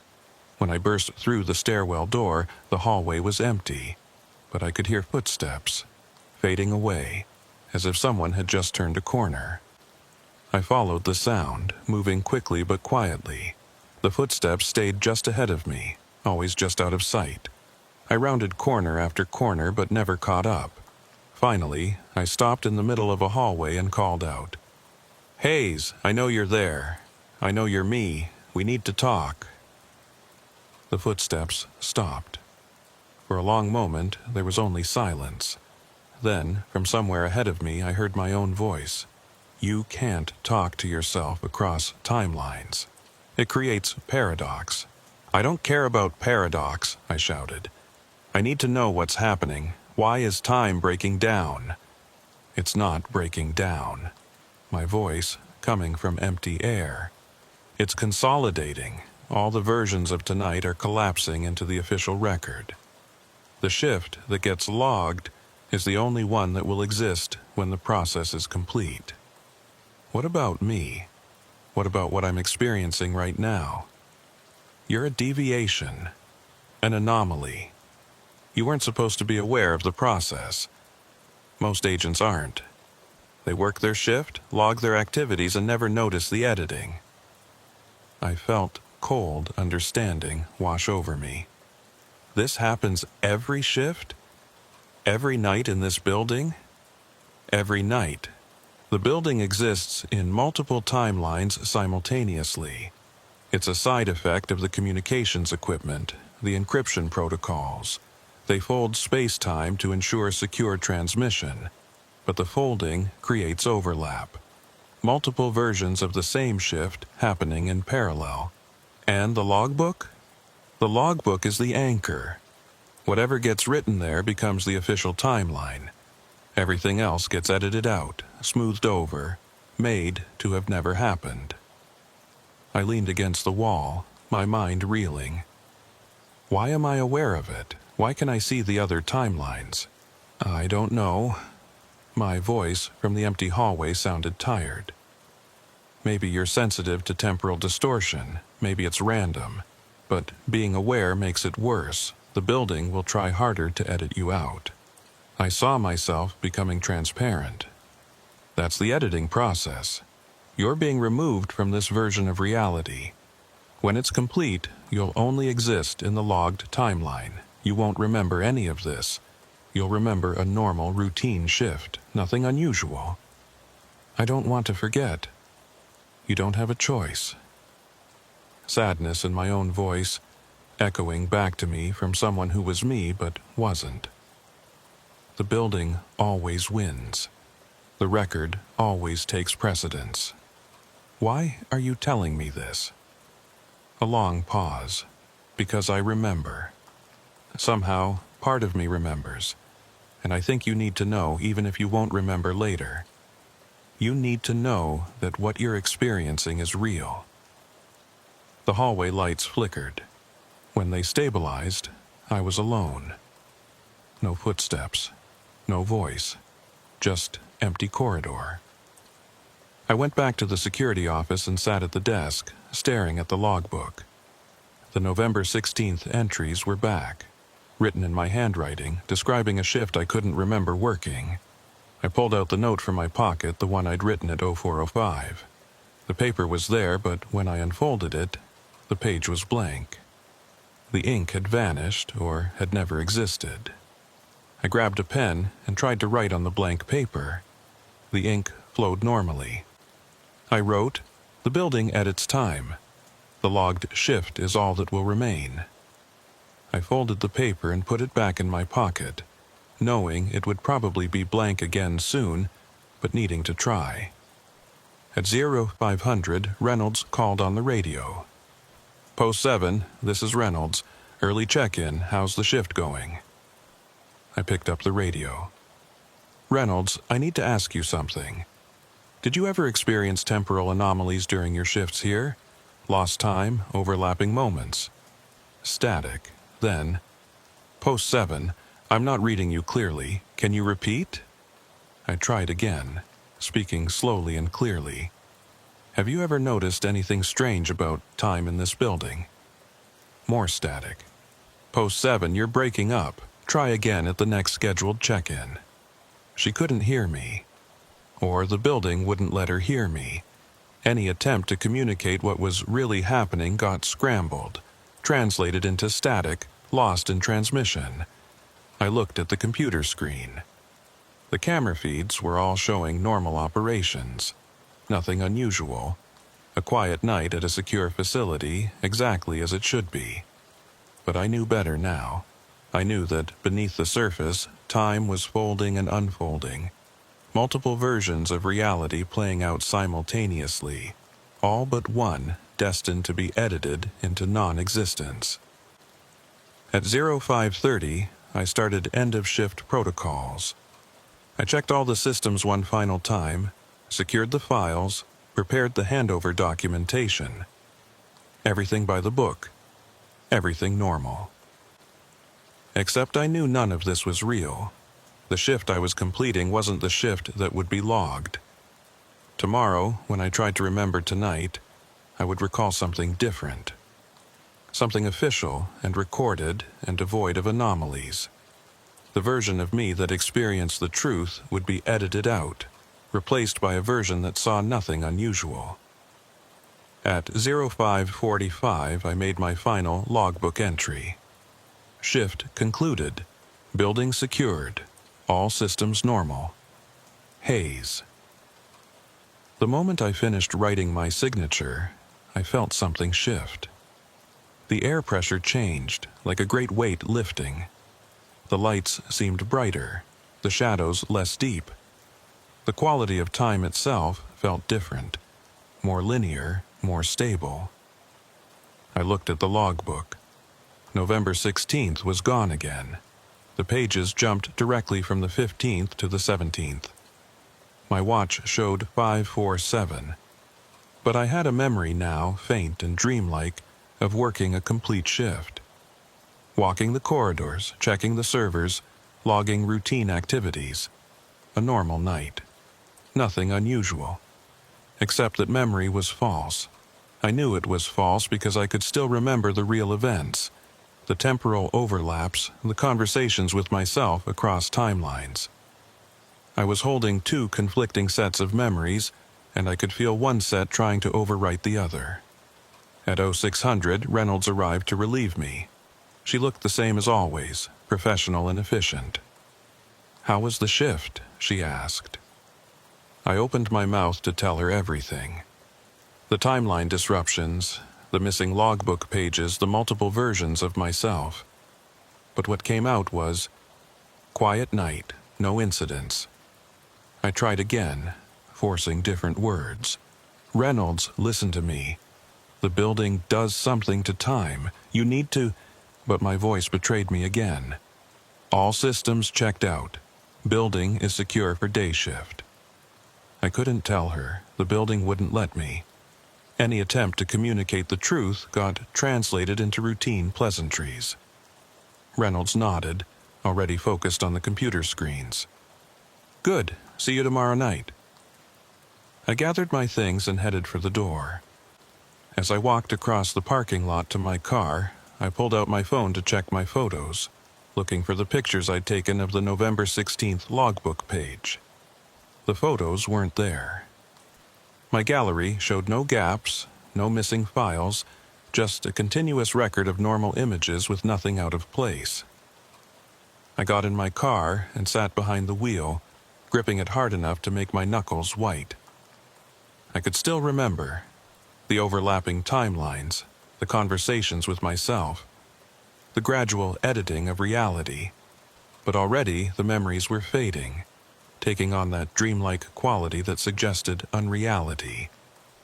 Had it really happened? Or had I just experienced some kind of stress-induced hallucination? I pulled out of the parking lot and drove home through the early morning streets. The city was waking up, businesses opening, people starting their day. Everything normal and mundane and real. And I was carrying memories of a night that, according to all official records, never happened. The next night, Sunday, I reported for my shift with a sense of dread. I'd spent the day trying to convince myself that the previous night had been some kind of stress reaction or fatigue-induced confusion. But deep down, I knew what I'd experienced was real. Reynolds greeted me with her usual efficiency. "Evening, Hayes. Quiet day, nothing to report." I wanted to ask her if she'd ever lost time, ever seen the logbook pages change, ever felt like she was being edited out of reality. But I couldn't find the words. Every time I tried to form the question, my mind went blank. After Reynolds left, I settled into the security office and pulled out the logbook. I flipped through the pages carefully, checking each date. November 15th was there, with my entries from 2 nights ago. November 17th showed entries from tomorrow's shift, written by an agent whose name I didn't recognize. Collins. But November 16th, last night's date, simply didn't exist in the book. I checked my own memory. I could remember working last night. I remembered a quiet shift, routine patrols, nothing unusual. But I also remembered something else, something that felt more like a dream. Temporal overlaps, missing pages, conversations with myself. 2 sets of memories, incompatible with each other, both claiming to be real. I pulled out my phone and opened the Notes app. I typed, "If time breaks again, read this. Last night was real. The building at its time. Trust what you experience, not what you're told." I saved the note and set it as a pinned message so I couldn't miss it. At 1900, I started my first patrol. The building felt normal, perfectly ordinary, just hallways and offices and equipment. Nothing sinister. But as I walked the 3rd-floor corridor, I noticed something. On one of the office doors was a placard that read, "Communications Director Collins." Collins, the name that would be in tomorrow's logbook. An agent who would work the shift after mine. I tried the door, locked. But through the small window I could see the office was occupied. Someone was sitting at the desk writing something. I knocked on the window. The figure at the desk didn't respond, didn't even look up. Just kept writing. I knocked harder. "Hey, this floor is supposed to be empty." No response. The figure continued writing, oblivious to my presence. I used my master keycard to unlock the door and pushed it open. The office was empty, no desk, no chair, no person. Just an unfurnished room with blank walls. But through the window I could still see the figure sitting there, writing. I stepped back into the hallway and looked through the window again. The figure was clearly visible, hunched over paperwork. I opened the door. Empty room. I was seeing 2 realities again. One where the office was occupied, one where it was empty. And I could perceive both simultaneously. I closed the door and continued my patrol, my heart rate climbing. It was starting again. Time was fracturing around me. Back in the security office at 1930, I logged my activities. The pen worked fine, the ink took normally. Everything seemed stable. But when I looked at the entry I'd just written, I saw something that made my breath catch. My handwriting, but different words than I'd intended. I'd written, 1930, 3rd floor check. All offices secure, no anomalies. But I'd meant to write, 1930, 3rd floor check. Saw figure in office 312. Door showed empty room but window showed occupied. Temporal overlay beginning again. My hand had written the official version while my mind was thinking the truth. I grabbed a new pen and tried again on a separate piece of paper. I wrote, "The building is changing what I write." I looked at the paper. It read, "Standard patrol completed. Nothing to report." My hands were writing things my mind wasn't composing. The editing was happening in real time now, translating my attempts to document the truth into bland official language. At 2000, I checked in with Central Command. Post 7, status check, all clear. But I hadn't pressed the transmit button. The radio had broadcast on its own, speaking with my voice but without my intention. I tried to override it, to speak my own words. "Central, I need to report timeline." but my voice continued smoothly as if I hadn't tried to interrupt. Everything normal. Next check at 2100. I was losing control of my own actions. The official version of me was taking over, performing the shift that would be logged and recorded while my conscious awareness became just a passenger. At 2100, I was doing a server room check when I saw him. Another version of myself, standing at the far end of the room, checking the equipment panels. This version of me didn't seem aware of my presence. He moved through his duties mechanically, efficiently, logging information on a tablet. I walked closer. "Hayes, I know you can hear me." The other me didn't respond. He just continued working, checking gauges, noting readings. I reached out to touch his shoulder. My hand passed through him like he was made of mist. He was there but not solid, occupying the same space but in a different timeline. I pulled out my phone and tried to take a picture. But when I looked at the screen, the photo showed an empty server room. The other me didn't appear in the image. I was the only one who could see him. Or I was seeing across timelines, perceiving versions of the shift that existed in parallel to my own. The other me finished his check and walked toward the door. As he passed, he suddenly stopped and turned to look directly at me. For a moment, our eyes met. His expression showed confusion and recognition. Then he spoke. "You're still aware?" "Yes," I said. "Are you?" "I think so, but I'm not sure which version is real. Am I the one logging the official shift, or are you?" "I don't know," I admitted. "Maybe we both are. Maybe there are dozens of versions of us, all working this shift simultaneously, all thinking we're the real one." The other me looked troubled. "If that's true, which one survives? Which version gets to keep existing when the timelines consolidate?" Before I could answer, he flickered and vanished. Just gone, like a candle blown out. I stood alone in the server room, surrounded by humming equipment, feeling more isolated than I'd ever felt in my life. At 2200, I found myself back at the security desk with no memory of returning there.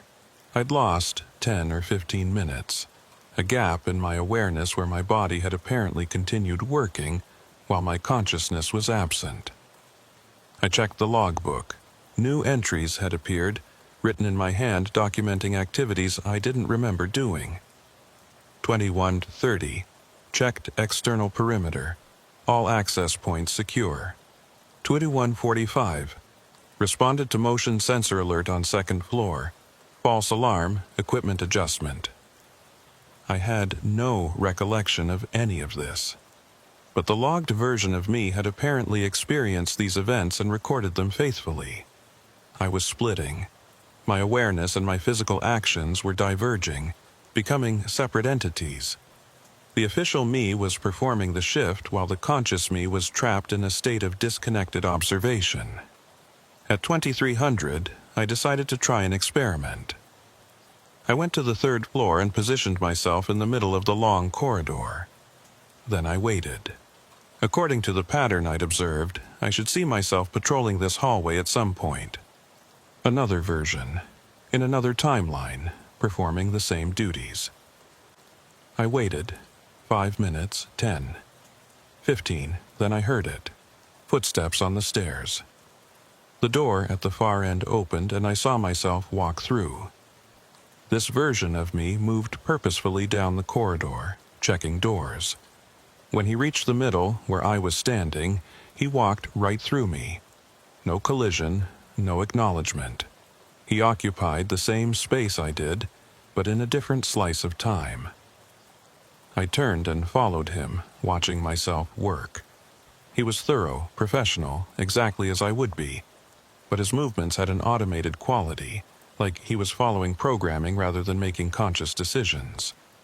When he reached the end of the corridor and entered the stairwell, I tried an experiment. I ran ahead, taking a different route, and positioned myself at the bottom of the stairs before he could get there. The door opened and he emerged. I stood directly in his path. He walked through me again without slowing down, without any indication that he perceived me at all. But as he passed through my position, I felt something. A jolt of connection, a momentary overlap of consciousness. For just an instant, I could feel what he was feeling, think what he was thinking. He wasn't aware of the temporal anomalies. His experience was of a normal shift, routine, and unremarkable. He was content, calm, doing his job well. He was the version that would be preserved, the version that matched the official record. And he had no idea that other versions of himself were struggling with the knowledge of what the building really was. At midnight, I sat in the security office and wrote a note to myself on a piece of paper. You are aware of the timelines. Don't let them make you forget. I folded the note and put it in my breast pocket, right over my heart. Maybe proximity to something vital would help it survive the editing process. At 0100, my radio came to life with a voice I didn't recognize. Agent Hayes, this is Agent Collins. Can you read me? Collins, the agent who would work tomorrow night's shift. Collins, this is Hayes. You're not scheduled until tomorrow. Why are you on this channel? Tomorrow? Collins sounded confused. Hayes, it's Monday night. I'm here for my shift. Why are you still on this frequency? I looked at my watch. Sunday night, 0105. Collins, it's still Sunday. You're a day early. No, Hayes, it's Monday. November 17th. You should have clocked out hours ago. I pulled out my phone. The date display showed November 17th, but that was impossible. I'd just started my shift 4 hours ago. It was still Sunday, still November 16th. Except, according to my phone, an entire day had passed without me experiencing it. Collins, listen to me carefully. The building does something to time. If you're experiencing anything unusual, any missing time or temporal overlaps, you need to document it however you can. Static. Then, Hayes, you're not making sense. Are you feeling all right? Should I call for medical support? No, I'm fine. Just be careful. Pay attention to the logbook and don't trust your memories of the shift. They might not be real. Hayes, I'm going to report this conversation. You sound like you're having some kind of episode. The connection cut off. I was alone again with the humming equipment and the impossible date on my phone. I went to the logbook. The page for November 16th was there now, but all the entries were written in a hand I didn't recognize. Collins' handwriting. He'd already worked the shift I thought I was currently working. I flipped to November 17th. Empty pages waiting to be filled. No, that wasn't right. I flipped back. November 15th had my entries. November 16th had Collins' entries. November 17th was blank. But I'd been working November 16th. I was sure of it. I'd reported at 1800 on Sunday, November 16th. Except now, all the evidence said today was Monday the 17th. And I was working Monday's shift. And Sunday's shift had already been completed by Collins. An entire day had been edited out of my experience. I'd lost Sunday, lost my shift, lost a full rotation of the Earth. I pulled the note from my pocket, the one I'd written at midnight reminding myself that I was aware of the timelines. The paper was blank. I was being erased systematically, not just edited, but removed entirely. Soon, there would be no evidence I'd ever been aware of the temporal anomalies. I would just be another agent working routine shifts, logging standard activities, never noticing the impossible folding of time that surrounded me. At 200, I heard footsteps in the hallway outside the security office. I looked at the camera feed. The hallway was empty, but the footsteps continued getting closer. The doorknob turned. I stood up, hand on my weapon, facing the door. It opened slowly, and I saw myself walk in. Not a past or future version. Not a temporal echo, but me right now, in this moment, walking through a door I was watching from the other side. We stared at each other. Same uniform, same age, same expression of confusion and fear. "Which one are you?" I asked. "The one working Monday night," he said. "Which one are you?" I thought I was working Sunday night, but now I think I'm working Monday too.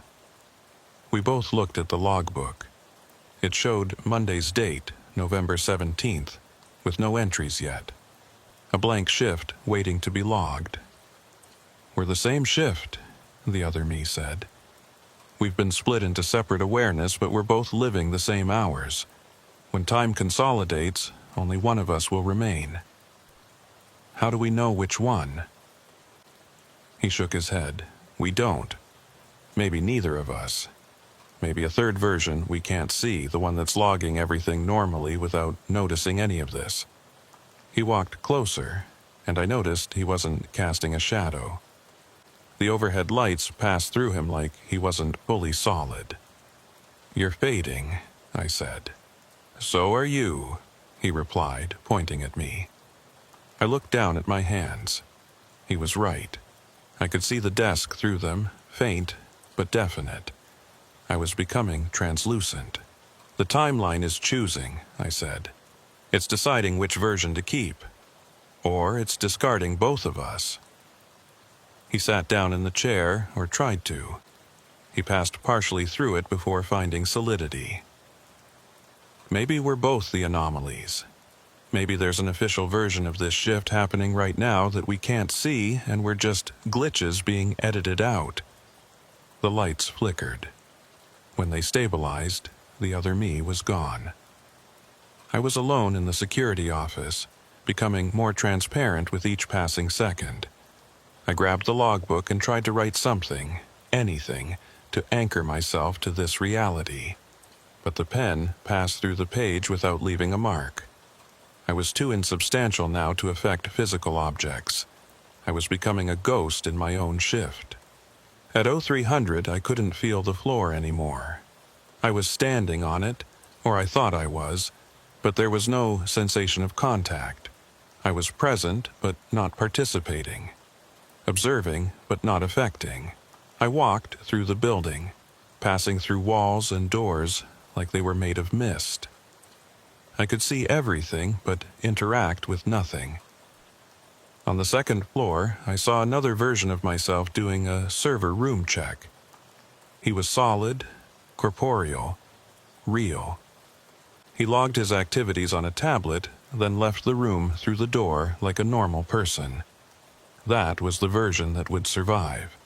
The one who experienced nothing unusual, who had no awareness of the temporal folding, who would log a routine shift and remember nothing strange. I tried to speak to him, to warn him, but no sound came out. I was beyond sound now, beyond matter. Just a consciousness drifting through a building that no longer acknowledged my existence. At 0400, I found myself in the security office without having walked there. I was just there, sitting at the desk or hovering near it. I couldn't quite tell which. The logbook was open, filled with entries in my handwriting. A complete record of a normal shift, everything logged properly, everything routine. I had no memory of writing any of it. On the computer screen, I could see the time, 0403. In 3 hours, the shift would end. Day shift would arrive. And whatever version of me existed in that future would hand over custody of the building with no awareness that anything strange had happened. I would forget, or I already had forgotten, or I'd never known. Time was so tangled now I couldn't tell what was memory and what was premonition. At 0500, I felt myself starting to fade completely. Not just visually, but existentially. The building was finishing its editing, removing the anomaly, smoothing over the glitch. Soon, I would simply cease to be, and only the official version would remain. I made one last attempt to leave evidence. I tried to write on the wall, scratch something into the desk, leave any mark that would prove I'd been aware. But I couldn't affect anything. I was less than a ghost. I was a memory. The building was actively forgetting. The last thing I remember from that night was watching the sun come up through the window. Dawn light filling the security office, illuminating the desk and the logbook and the empty chair. No one sitting there. The shift already ended. Day staff arriving, going about their normal routines, never knowing that something impossible had just occurred in the building they worked in. And me, watching from nowhere, from a slice of time that didn't exist in any official record. Then, even that faded. I woke up in my car in the parking lot. The sun was high overhead, mid-afternoon by the look of it. My phone showed 14:30 hours, Monday, November 17th. I had no memory of how I got there. The last thing I clearly remembered was starting my shift Sunday night at 1800. Everything after that was confused, fragmented, like trying to remember a dream. I checked my phone. No missed calls, no messages. I pulled up my work schedule. It showed I'd worked Sunday night as planned, then called in sick for Monday night's shift. But I had no memory of calling in sick. I had no memory of leaving the facility. I had no memory of the last 20 hours. I drove home slowly, trying to piece together what had happened. The harder I tried to remember, the more the memories slipped away, replaced by a vague sense of routine and normalcy. By the time I reached my apartment, I'd convinced myself that I must have caught some kind of bug, worked through it Sunday night, then gone home sick Monday morning. That made sense. That was logical. The other memories, the temporal overlaps, the fading reality, the multiple versions of myself, those were clearly just stress-induced hallucinations. Fever dreams, nothing real. I spent Monday evening resting, convinced I'd just had a rough shift and let my imagination run wild. Tuesday, I reported for my shift as usual. Reynolds briefed me on the usual protocols. Everything normal. I settled into the security office and pulled out the logbook. I flipped to Sunday, November 16th, to review my entries from that shift. The page wasn't there. The logbook jumped from November 15th to November 17th with no indication anything was missing. I stared at the impossible gap. A full day, missing from the official record. My shift, the one I'd worked 2 nights ago, simply didn't exist according to the logbook. I flagged down Reynolds before she could leave. The logbook is missing a page. November 16th. She looked at the book, flipped through it carefully. I'm not seeing any missing pages, Hayes. The dates are sequential. But Sunday's shift isn't here, the 16th. Reynolds looked at me oddly. Hayes, the 16th was Monday. You called in sick, remember? Collins covered your shift. His entries are right here, November 16th. She pointed at the page.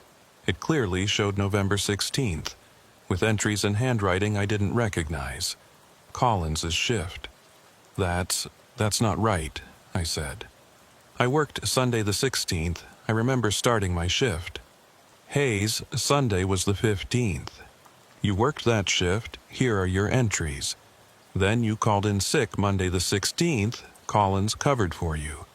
And today is Tuesday the 17th, your regular shift. See? All accounted for.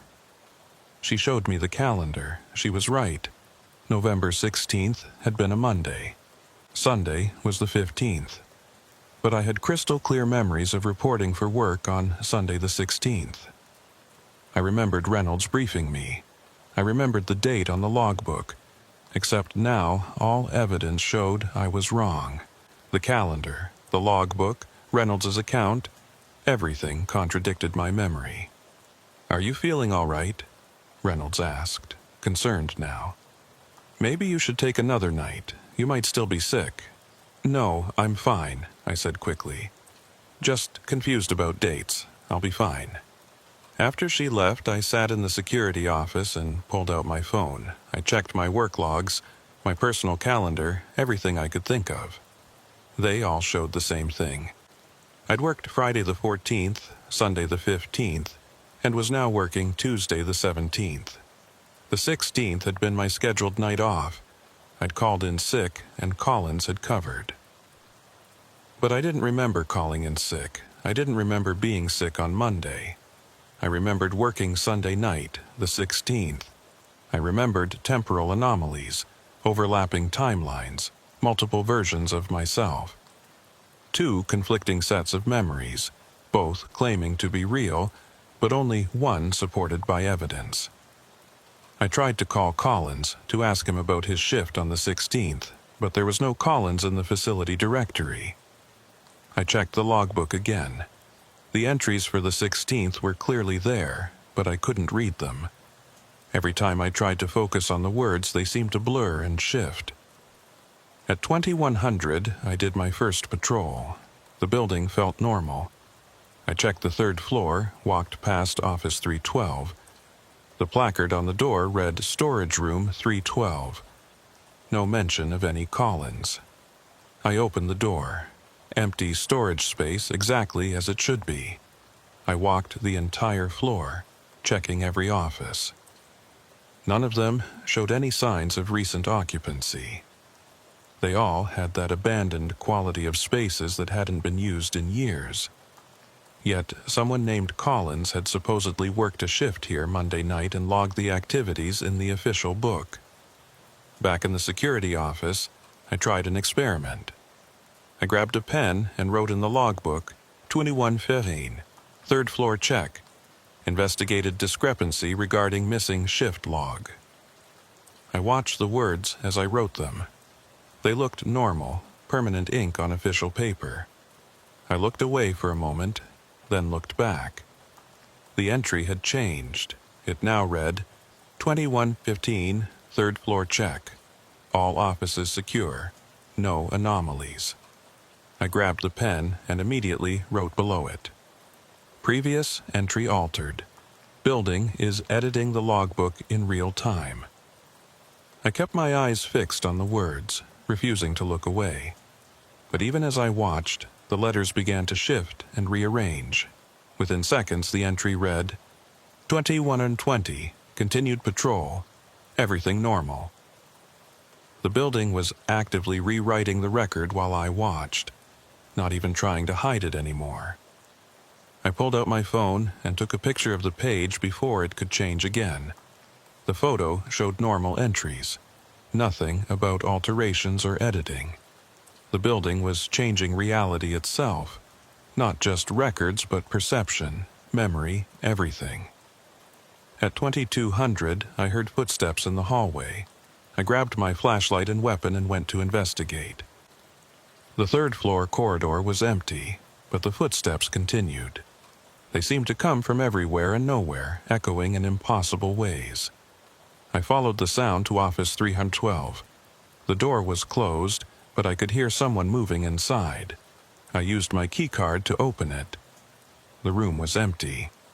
Just bare walls and concrete floor. But the sounds continued. Footsteps, papers rustling, a chair scraping. I stood in the center of the empty room and listened to sounds that had no source. Activity from a timeline that didn't exist, bleeding through into mine. Collins, I called out. I know you're here. I know you worked Monday night. I need to know what you experienced. The sounds stopped. Complete silence. Then, very faintly, I heard a voice. My voice. There is no Collins. There never was. That shift doesn't exist. We don't exist. Who am I talking to? I asked the empty room. You're talking to yourself. The version of you that worked the shift that never happened. The version the building edited out. If you were edited out, how can you still exist? I don't exist. Not really. I'm just an echo, a remnant that got caught in the machinery. A ghost of a shift that was removed from the timeline. I felt cold understanding settle over me. The building doesn't just edit logbooks. It edits reality itself. Entire shifts just ceased to have ever happened. Yes, my voice from empty air. And the people who work those shifts ceased to have ever worked them. Their experiences, their memories, their very existence during those hours, all removed, smoothed over, made to have never been. But I remember working Sunday the 16th even though everyone says I called in sick. You remember because you were there. You're one of the echoes now. The building couldn't completely erase you. Part of you remains, aware of what was taken. How many others are there? How many shifts have been erased? Look at the logbook, really look at it. Not at the pages that are there, but at the spaces between them. I went back to the security office and examined the logbook carefully. The binding, the page edges, the thickness of the book. It was too thin. A year's worth of daily entries should have made the book much thicker. But it was barely half an inch, maybe 200 pages. I counted the pages. The book jumped from one date to another with irregular gaps. November 15th, 17th, 19th, 22nd, 25th. Random dates included, others missing. No pattern I could discern. But when I tried to flip to the missing dates, my fingers found no purchase. The pages weren't there to turn to. They'd been removed so completely they'd never existed. Dozens of shifts, maybe hundreds over the years, just gone. Edited out of the record, out of time, out of existence. And the agents who'd worked those shifts, where were they?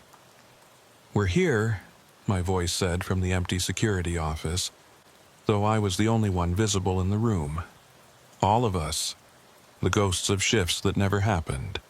We exist in the spaces between, aware but unable to affect anything, watching the living work shifts that will be logged while ours never were.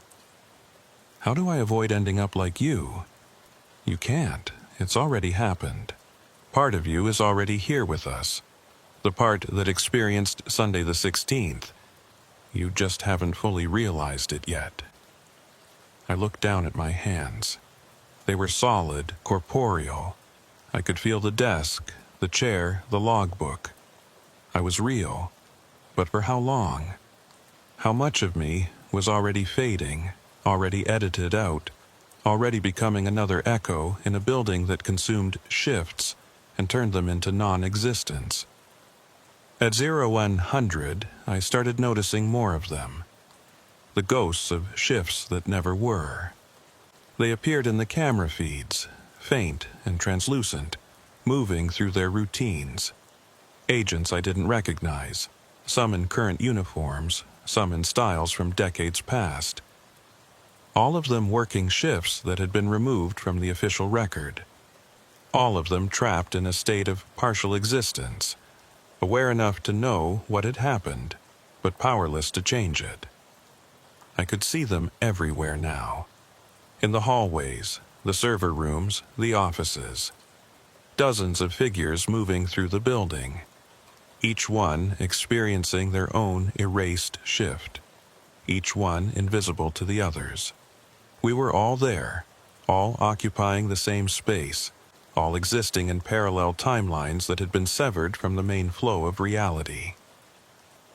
At 0300, I saw Reynolds. Not the current Reynolds, but a younger version from years ago, working a night shift that had been edited out. She moved through the security office like I wasn't there, checking equipment that no longer existed, logging entries in a logbook that wasn't there. I tried to speak to her, but she couldn't hear me. We were in different slices of time, different versions of reality that happened to overlap. "How long have you been here?" I asked, knowing she couldn't answer. But another voice responded, from somewhere in the room I couldn't see. 23 years. I spun around. Who said that? Agent Morrison. I worked here in 2002, November 16th, 2002, a Thursday night. I remember it clearly because it was the night that got taken. You've been here for 23 years? In this building, yes.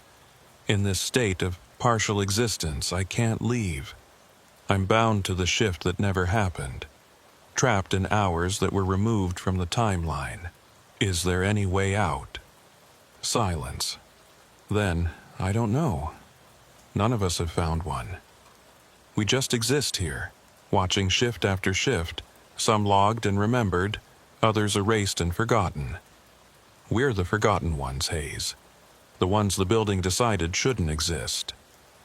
At 0400, I felt the familiar sensation of fading, my hands becoming translucent, the floor losing solidity beneath my feet. The building was deciding. This shift, my shift, Tuesday the 17th, it was being evaluated for existence. Would it be logged and remembered? Or would it join the others, the missing dates, the erased shifts, the ghosts in the machinery? I grabbed the logbook and tried to write. Do not erase this shift. Agent Hayes must remain in the record. But even as I wrote, the words changed. Routine patrol completed. No incidents to report. The building wouldn't let me advocate for my own existence. It was going to make the decision on its own terms. At 0500, Reynolds arrived early for day shift. She looked at me with concern. Hayes, you look terrible. Are you feeling all right?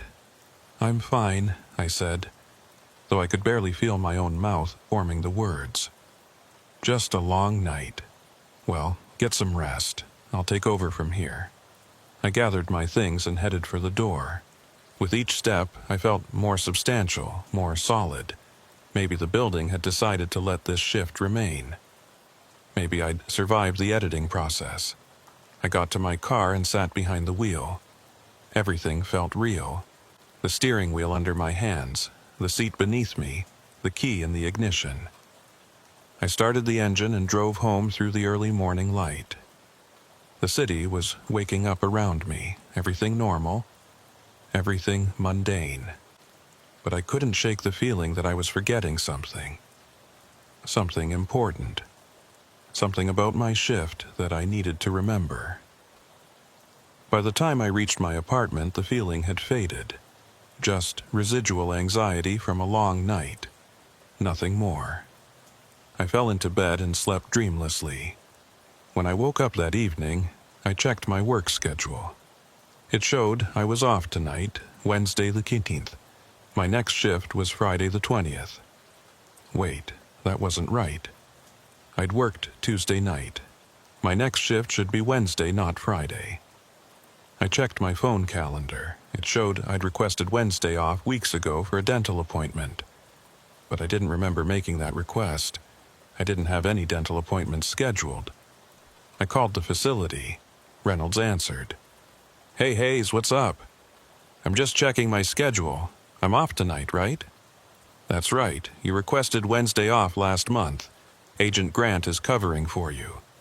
Grant? I didn't recognize the name. Yeah, new guy, just transferred in. He's working Wednesday nights for the next month while he gets oriented. I thanked her and hung up. Something was wrong. My schedule had changed, and I had no memory of requesting the time off. I pulled out the calendar and looked at the dates. November 15th, 17th, 19th, 20th. My shifts. The 16th and 18th were marked as days off, covered by Collins and Grant, respectively. But I had no memory of Collins or Grant, and I had no memory of requesting those days off. I got in my car and drove to the facility. I needed to see the logbook, to check the entries, to confirm that those shifts had actually happened without me. Reynolds seemed surprised to see me. Hayes, I thought you were off tonight. I am. I just need to check something in the logbook. Won't take a minute. She looked hesitant, but let me in. I went straight to the security office and pulled out the logbook. I flipped to November 16th. The page was there, filled with entries in handwriting I didn't recognize. I flipped to November 18th, today, another page, more entries in different handwriting. Both shifts had happened, both were logged and official. But I had no memory of being absent, no memory of these other agents working my shifts. "Reynolds," I called out. "Who is Collins?" She came into the security office. "Collins? Never heard of him. Why?" I pointed at the November 16th entries. "He worked this shift. It's logged right here." Reynolds looked at the page. "Hayes, those are your entries. That's your handwriting." I looked again. She was right. The handwriting was mine. My signature at the bottom of each entry. But I hadn't written them. I'd never even been here on the 16th. I'd called in sick. Except now, the official record showed I'd worked that night and written these logs myself. "Hayes, are you sure you're feeling all right?" Reynolds asked gently. "Maybe you should see medical. You seem really confused." I left without answering. Got in my car and drove aimlessly, trying to make sense of what I was experiencing. The building was rewriting my history, not just the official logs, but my actual past. Shifts I hadn't worked were being added to my record. Shifts I had worked were being removed.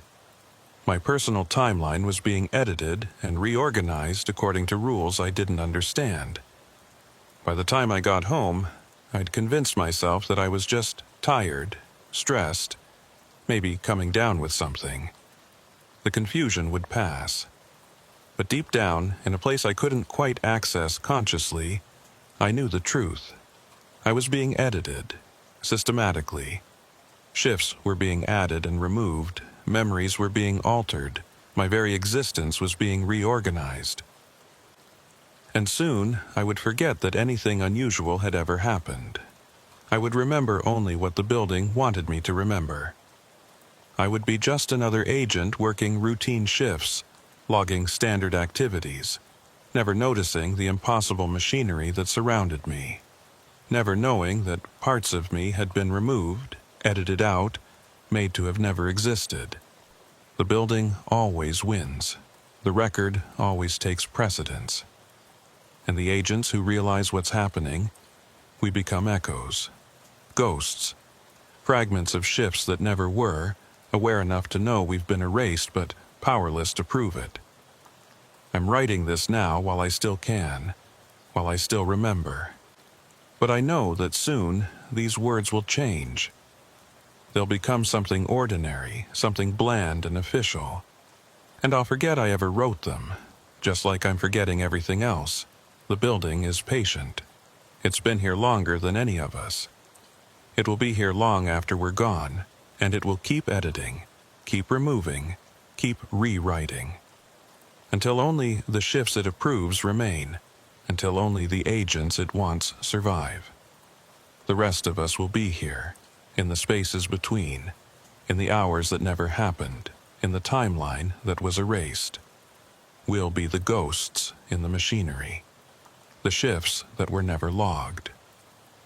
If you're reading this, if somehow these words survived the editing process, please know that we exist. We're real. We were there. We just weren't allowed to remain.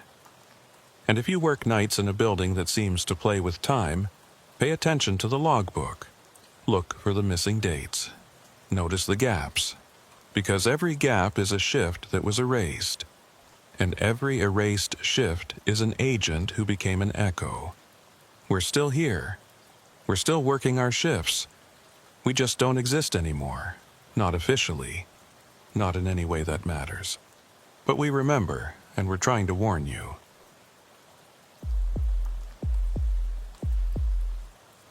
My name is Grant, and I've been with the United States Secret Service for 8 years. I've protected presidents, secured foreign dignitaries, and worked more high-stress details than I can count. But nothing in my training prepared me for the White House after 3 a.m. They don't tell you about the 3 o'clock rule during orientation. It's not in any manual, not part of any official briefing. You learn about it from the other agents, the ones who've worked the overnight interior posts long enough to know.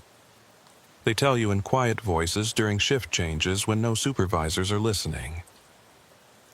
After 3 in the morning, you follow protocol exactly. No deviations, no improvising, no matter what you see or hear. You do your job by the book. and you don't ask questions. I didn't understand what they meant until my third week on the night shift. My assignment was straightforward enough. Interior security, second floor of the White House residence. The shift ran from 2200 to 0600 4 nights a week. During those hours, the first family was usually asleep. The building was quiet, and my job was to maintain a presence, monitor the hallways, and respond to any security concerns. The second floor of the residence is where the first family lives. Private quarters, bedrooms, sitting rooms. The spaces where they can be away from the public eye. During the day, it's active with staff, family members, and occasional visitors. But at night, after about 11 p.m., it's supposed to be quiet. Everyone asleep, lights dimmed, just silence and stillness. That's the theory anyway.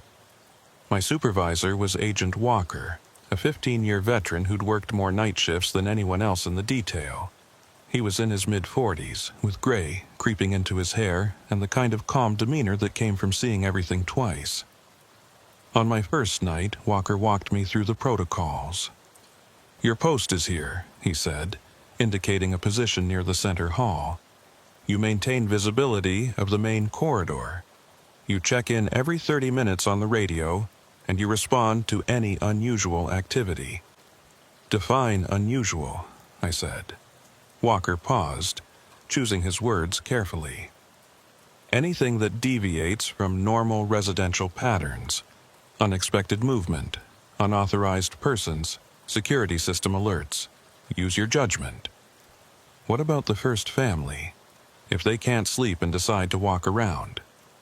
"You maintain a respectful distance, you don't engage unless engaged, and you log it in your report.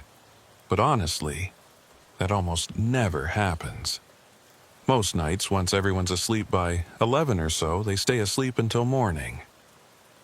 He showed me the posting log, a simple clipboard where I'd note the time of my checks and any observations.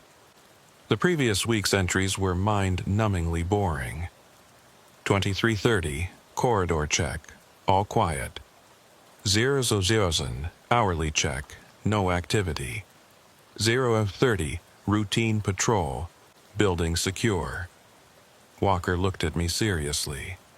"Grant, I need you to understand something. This is an easy post if you follow the rules. Stay alert, log your activities, don't overthink things. Can you do that?" "Of course," I said. "Good." He hesitated, then added, "And if you notice anything strange after 3 in the morning, just maintain protocol. Don't investigate too deeply. Don't try to explain it. Just note it if necessary and move on." "What kind of strange things?" "You'll know if it happens. Just remember what I said. Protocol first, always." That should have been a clearer warning. But I was new, confident, and certain I could handle anything the assignment threw at me. Walker left at 22:30, and I took my post in the center hall. The second floor was quiet, just as he'd described. Soft lighting from wall sconces, thick carpet muffling any sound. The kind of stillness you only get in a building after everyone's gone to bed. I did my first check at 2300, walked the main corridor, checked the side hallways, confirmed all the doors were closed, everything normal. I logged it and returned to my post. The next few hours passed slowly.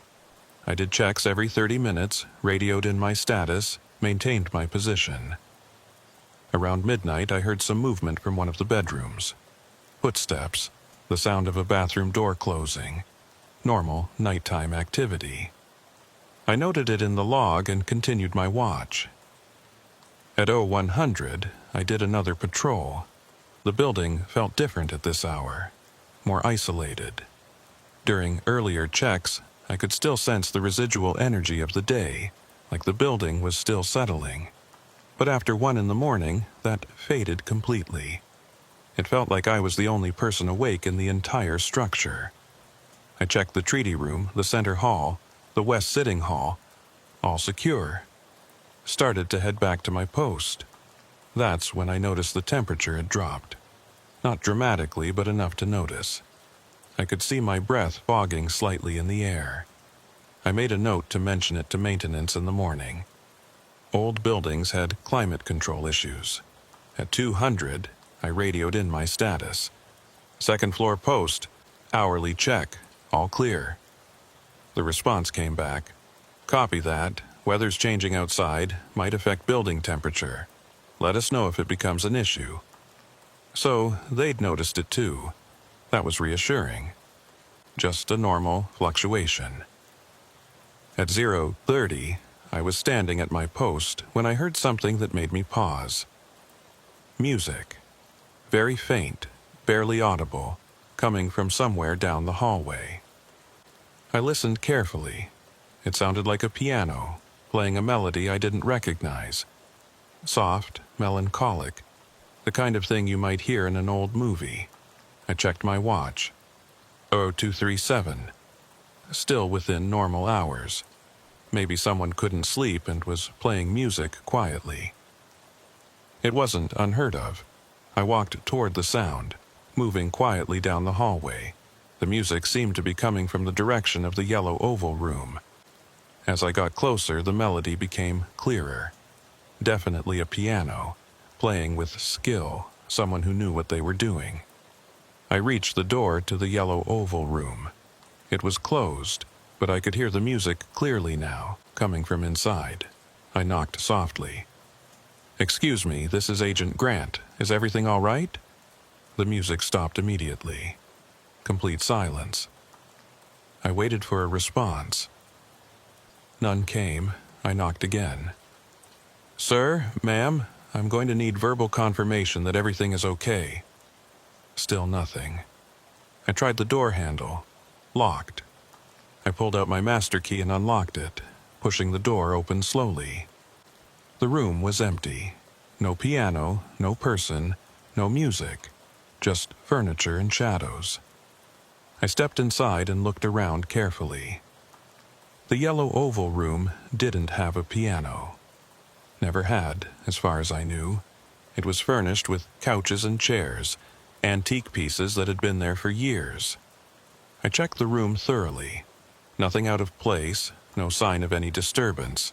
But I definitely heard music coming from this room. I closed the door and locked it, then radioed in. Second floor post. Investigated possible audio source in yellow oval room. Room is secure, no occupants, no issues found. Copy that. Could have been sound traveling from another area, old building acoustics. That made sense. Sound did strange things in historical buildings. I logged the incident and returned to my post. At 02:45, I noticed the lights in the hallway seemed dimmer than before. Not off, just reduced, like someone had lowered them using a dimmer switch. I checked the control panel near my post. Everything was set to normal levels, but the lights were definitely dimmer. I could barely make out the far end of the hallway now. I radioed in again. Second floor post. Lighting appears to have decreased. Possible electrical issue. Stand by, we'll check the systems. I waited. The lights stayed dim. The temperature seemed to have dropped further. My breath was clearly visible now. At 02:55, my radio crackled. Second floor post. Our systems show all lighting and climate control operating normally. Are you still experiencing issues? I looked at the hallway. The lights were dim, the air was cold, those were facts. But according to the monitoring systems, everything was fine. Affirmative, I said. Visual conditions appear darker than normal. Temperature feels significantly decreased. Copy. We're flagging it for maintenance. Continue normal duties. I checked my watch. 02:57. 3 minutes until 3 in the morning. I don't know why I was watching the time so closely. Something about Walker's warning, about the way he'd emphasized the 3 o'clock rule, made me pay attention to the approaching hour. At 02:59, the hallway lights flickered once. Just a brief flutter, then steady again. At 0300 exactly, everything changed. The temperature plummeted. I could see thick fog forming with each breath. The lights dimmed to almost nothing, just barely enough to see outlines and shapes. And the quality of the silence changed. It went from the peaceful quiet of a sleeping building to something heavier, more oppressive. Like the building itself was holding its breath, I stood very still, every sense on high alert. Something fundamental had shifted. The building felt different now, charged with a presence that hadn't been there a minute ago. I heard a door open somewhere down the hallway. Not a quick movement, but slow and deliberate. The creak of old hinges, the soft click of a latch releasing. I turned toward the sound, my hand instinctively moving toward my weapon. A figure stepped out of one of the bedrooms. I could barely make out details in the dim light. Just a silhouette, tall and thin, moving with an odd, gliding motion. "Excuse me," I called out. "Please identify yourself." The figure didn't respond. It just stood there in the hallway, facing my direction but not moving. "This is Agent Grant with the Secret Service. I need you to identify yourself immediately." Still no response. The figure remained motionless. I pulled out my flashlight and aimed it at the figure. But when I clicked it on, the beam barely penetrated a few feet. The darkness seemed to absorb the light. I started walking toward the figure, maintaining protocol. "I'm approaching your position. Please remain still and keep your hands visible." As I got closer, I could see more details. The figure was wearing old-fashioned clothing, the kind you'd see in photographs from the 1800s. A dark suit, formal and archaic. The face was indistinct, like looking at someone through frosted glass.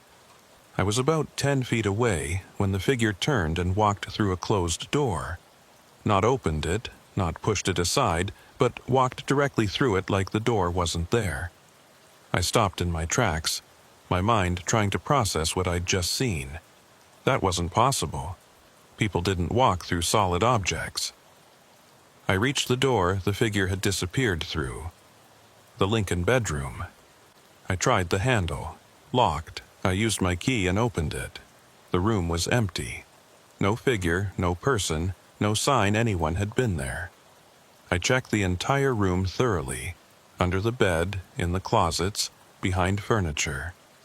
Nothing. I stood in the center of the Lincoln bedroom, my heart pounding, trying to make sense of what I'd just witnessed.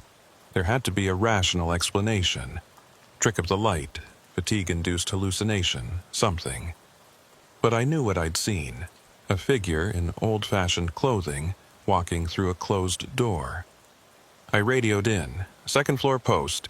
Investigated possible intruder in Lincoln bedroom. Room is clear, no occupants found." "Copy that. Did you get a visual on the intruder?" I hesitated. How could I explain what I'd seen in a way that wouldn't sound insane? "Negative. By the time I reached the room, there was no one there. Might have been a shadow or lighting effect." "Understood. Continue monitoring." I left the Lincoln bedroom and returned to my post. My hands were shaking slightly. I forced myself to calm down, to breathe steadily, to think rationally. Walker had warned me. After 3 in the morning, you follow protocol exactly. Don't investigate too deeply. Don't try to explain it. Just note it if necessary and move on. He'd known. Somehow, he'd known that strange things happened after 3 a.m., and he'd told me not to dig into it, just to do my job. At 03:15, I heard footsteps. Multiple sets, walking in the hallway above me. But there was no 3rd floor in this section of the building. The ceiling above me was the roof. The footsteps continued for about a minute, then faded away. At 0:30, I saw lights flickering in the east sitting hall. Not the overhead lights, but moving lights like someone walking with a candle. I went to investigate and found the room empty, but I could smell something. Smoke. Not fire smoke, but tobacco smoke. Like someone had been smoking a pipe or cigar. At 03:45, A door at the end of the hallway opened on its own. I watched it swing wide, revealing the dark room beyond. I approached cautiously, weapon drawn now, protocol or not. The room was a guest bedroom, unoccupied according to the schedule. I stepped inside and found it empty, but the bed was unmade. Someone had been sleeping there. The sheets were disturbed, the pillow had an indentation from a head, but no one was supposed to be using this room. It had been vacant for weeks. I checked the sheets, they were warm, recently occupied. I radioed in again. Second floor post. Found evidence of unauthorized occupancy in guest bedroom 214. Investigating. Stand by. A longer pause than usual, then, Grant, what's your current time? I checked my watch. 0347. Another pause. Continue standard protocols. Don't deviate from your posting procedures, clear? There was something in the voice now, a tension I hadn't heard before. Whoever was on the other end of the radio knew what was happening. They knew about the 3 o'clock rule. Clear, I said. I left the guest bedroom and returned to my post. Around me, the White House after 3 in the morning was revealing itself. This wasn't the building I'd been guarding for the past few hours. This was something else, something that only emerged in the deepest part of the night. At 0400, I saw her. A woman in a long white dress, walking down the center hall with purpose. She moved like she belonged there, like she was going about normal business. She walked right past me without acknowledgement, heading toward the West Sitting Hall. I didn't call out this time. I didn't try to stop her. I just watched as she walked to the end of the hallway and faded from sight, becoming transparent and then nothing. At 0415, I heard voices. A conversation happening in one of the rooms, too muffled to make out words, but clearly 2 people talking. When I investigated, I found empty rooms and silence. At 0430, the lights brightened slightly. The temperature began to rise. The oppressive quality of the air started to lift. At 0445, everything returned to normal. Full lighting, comfortable temperature, the peaceful quiet of a sleeping household. It was like a switch had been flipped, transforming the building back to its ordinary state. I stood at my post, breathing hard, trying to process what I'd experienced over the past hour and 45 minutes. At 0500, Walker arrived for early shift change. He took one look at me and nodded knowingly. You saw them. Them? The others. The ones who are still here after 3 a.m. I didn't know what to say. Walker gestured for me to follow him to a small office down the hall, out of earshot from any monitoring equipment. Look, he said quietly. What you experienced tonight is normal. Well, normal for this building after 3 in the morning. It happens every night. Has happened for as long as anyone can remember. What's happening? Walker shrugged. No one knows for sure. Some people think it's residual energy from all the history this building has seen. Others think it's something about the location, the land itself. A few believe the building exists in multiple time periods simultaneously, and after 3 a.m., the barriers between them get thin. And the service knows about this? Of course we know. Everyone who works nights here eventually experiences it. But it's not something we can put in reports or investigate officially. What would we say? The White House is haunted after 3 in the morning? It would be a media nightmare. So we just ignore it? We acknowledge it privately and follow protocol publicly. We do our jobs, we keep people safe, and we don't make the strange things we see into bigger issues than they need to be. Walker looked at me seriously. Grant, I need to know you can handle this. Can you work nights here knowing what happens after 3? I thought about it. The figures I'd seen, the sounds, the impossible things. but nothing had been threatening. Nothing had actually posed a danger. It was just presence, activity from another time, bleeding through into ours. "I can handle it," I said. "Good, because it gets easier once you know what to expect. And there are rules, unwritten but important, about how to coexist with whatever's happening here." "What rules?" "Don't interact with them directly. Don't try to communicate or make contact. Just observe and move on. Never investigate the Lincoln bedroom between 3 and 4 if you can avoid it.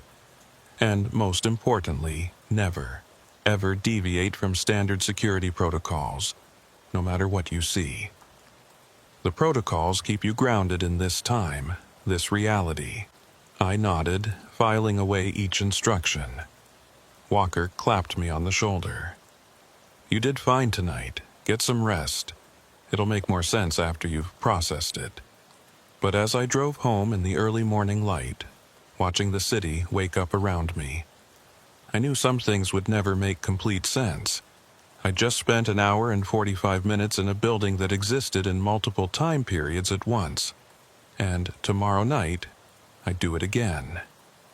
After that first night, I started paying closer attention, not just to what happened after 3 a.m., but to everything. The building's rhythms, the subtle changes in atmosphere, the way other agents behaved around certain times and places. I noticed that the other night shift agents never lingered after their shifts ended. They did their handoffs quickly and left, like they couldn't get out of the building fast enough.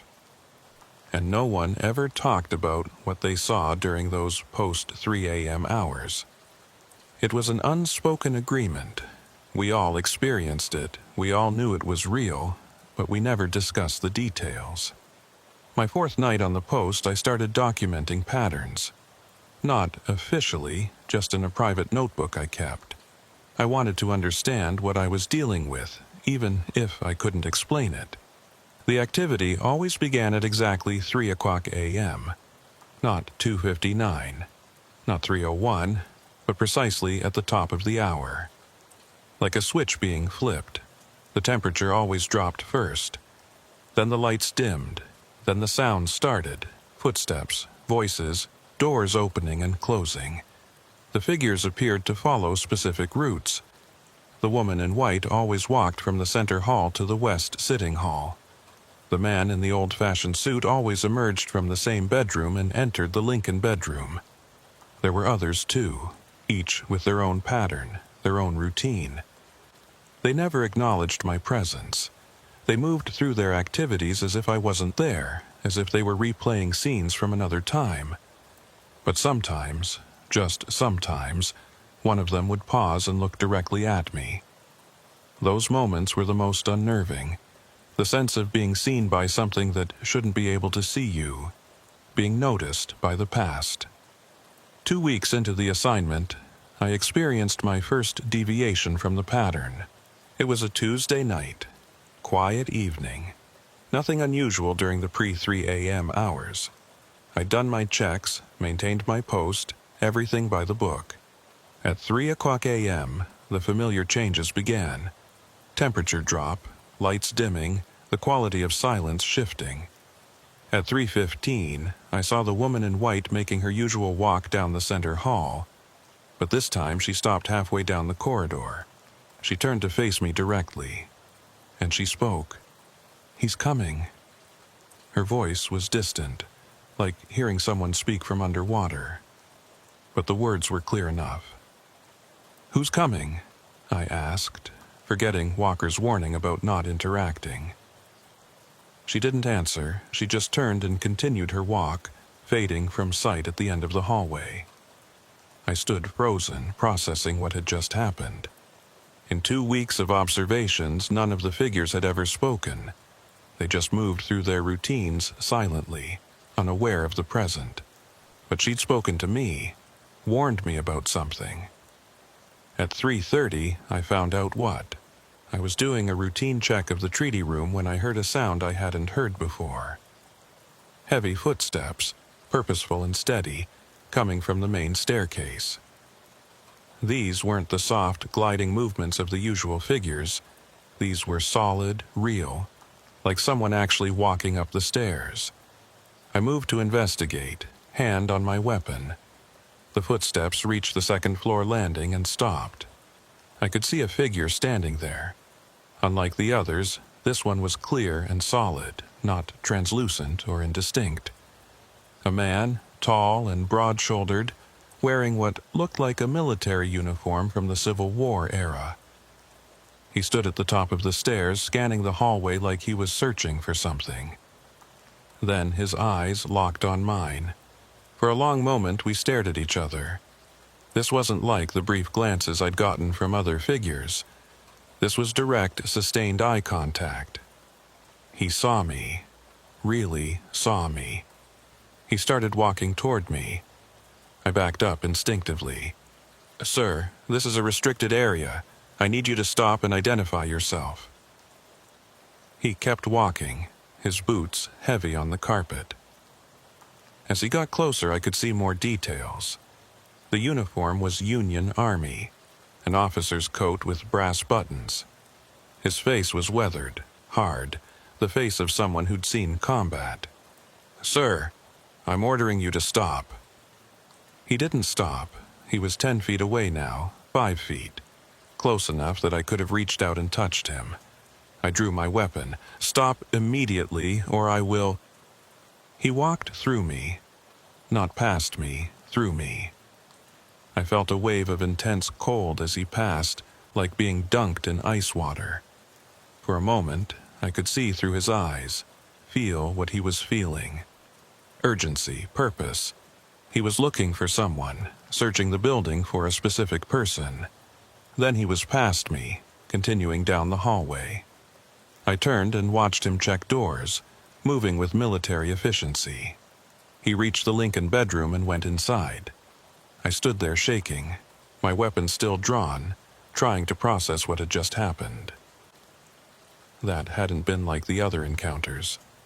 That figure had been aware, purposeful, searching for something. I gave him a minute, then followed to the Lincoln bedroom. I opened the door carefully. The room was empty. No sign of the military figure. But I could smell something. Gunpowder and blood. The scent was faint but unmistakable. I backed out of the room and closed the door. Whatever that figure had been, whatever he'd been searching for, I didn't want to know more. At 3:45, activity died down as usual. At 4 o'clock, everything returned to normal. When Walker arrived for shift change at 5 o'clock, I pulled him aside and told him about the military figure. His expression grew serious. "You saw him, the searching soldier. You know about him?" "Everyone who works nights long enough sees him eventually. He's different from the others, more aware, more purposeful. And he's looking for something he never finds." "What's he looking for?" Walker shook his head. "No one knows. Some people think he's searching for casualties, checking on wounded men. Others think he's looking for a specific person, but he appears every few weeks, searches the building, and then disappears. He's been doing it for over a century." A century? The first documented sighting was in 1892. An usher wrote about seeing a Union officer walking the halls. Since then, dozens of people have seen him. Presidents, staff, security. Always the same figure, always searching, never finding.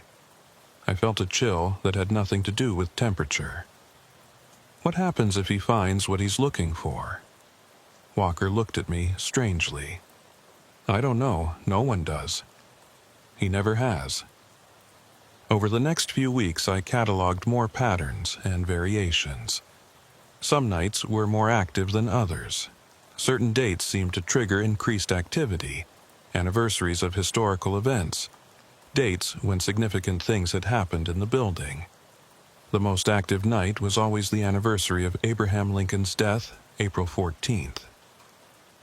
I wasn't scheduled that night, but Walker told me about it later. Every door on the second floor had opened simultaneously. Figures had crowded the hallways, dozens of them, moving through scenes from a funeral that had happened 160 years ago. "It's like the building remembers," Walker said. "The stronger the event, the stronger the echo." I started to notice other things too. Small deviations from normal reality that only appeared after 3 a.m. Doors that led to rooms that didn't exist. I'd open a door to a familiar guest room and find myself looking at a completely different space. A parlor from another era, a bedroom with Victorian furniture. Once, even a makeshift hospital ward with beds lined up in rows. When I'd close the door and open it again, the room would be normal. The modern guest room, exactly as it should be. Mirrors showed reflections that didn't match reality. I'd walk past a mirror and see myself, but also see other figures behind me. People who weren't there when I turned around. Clocks would run backward.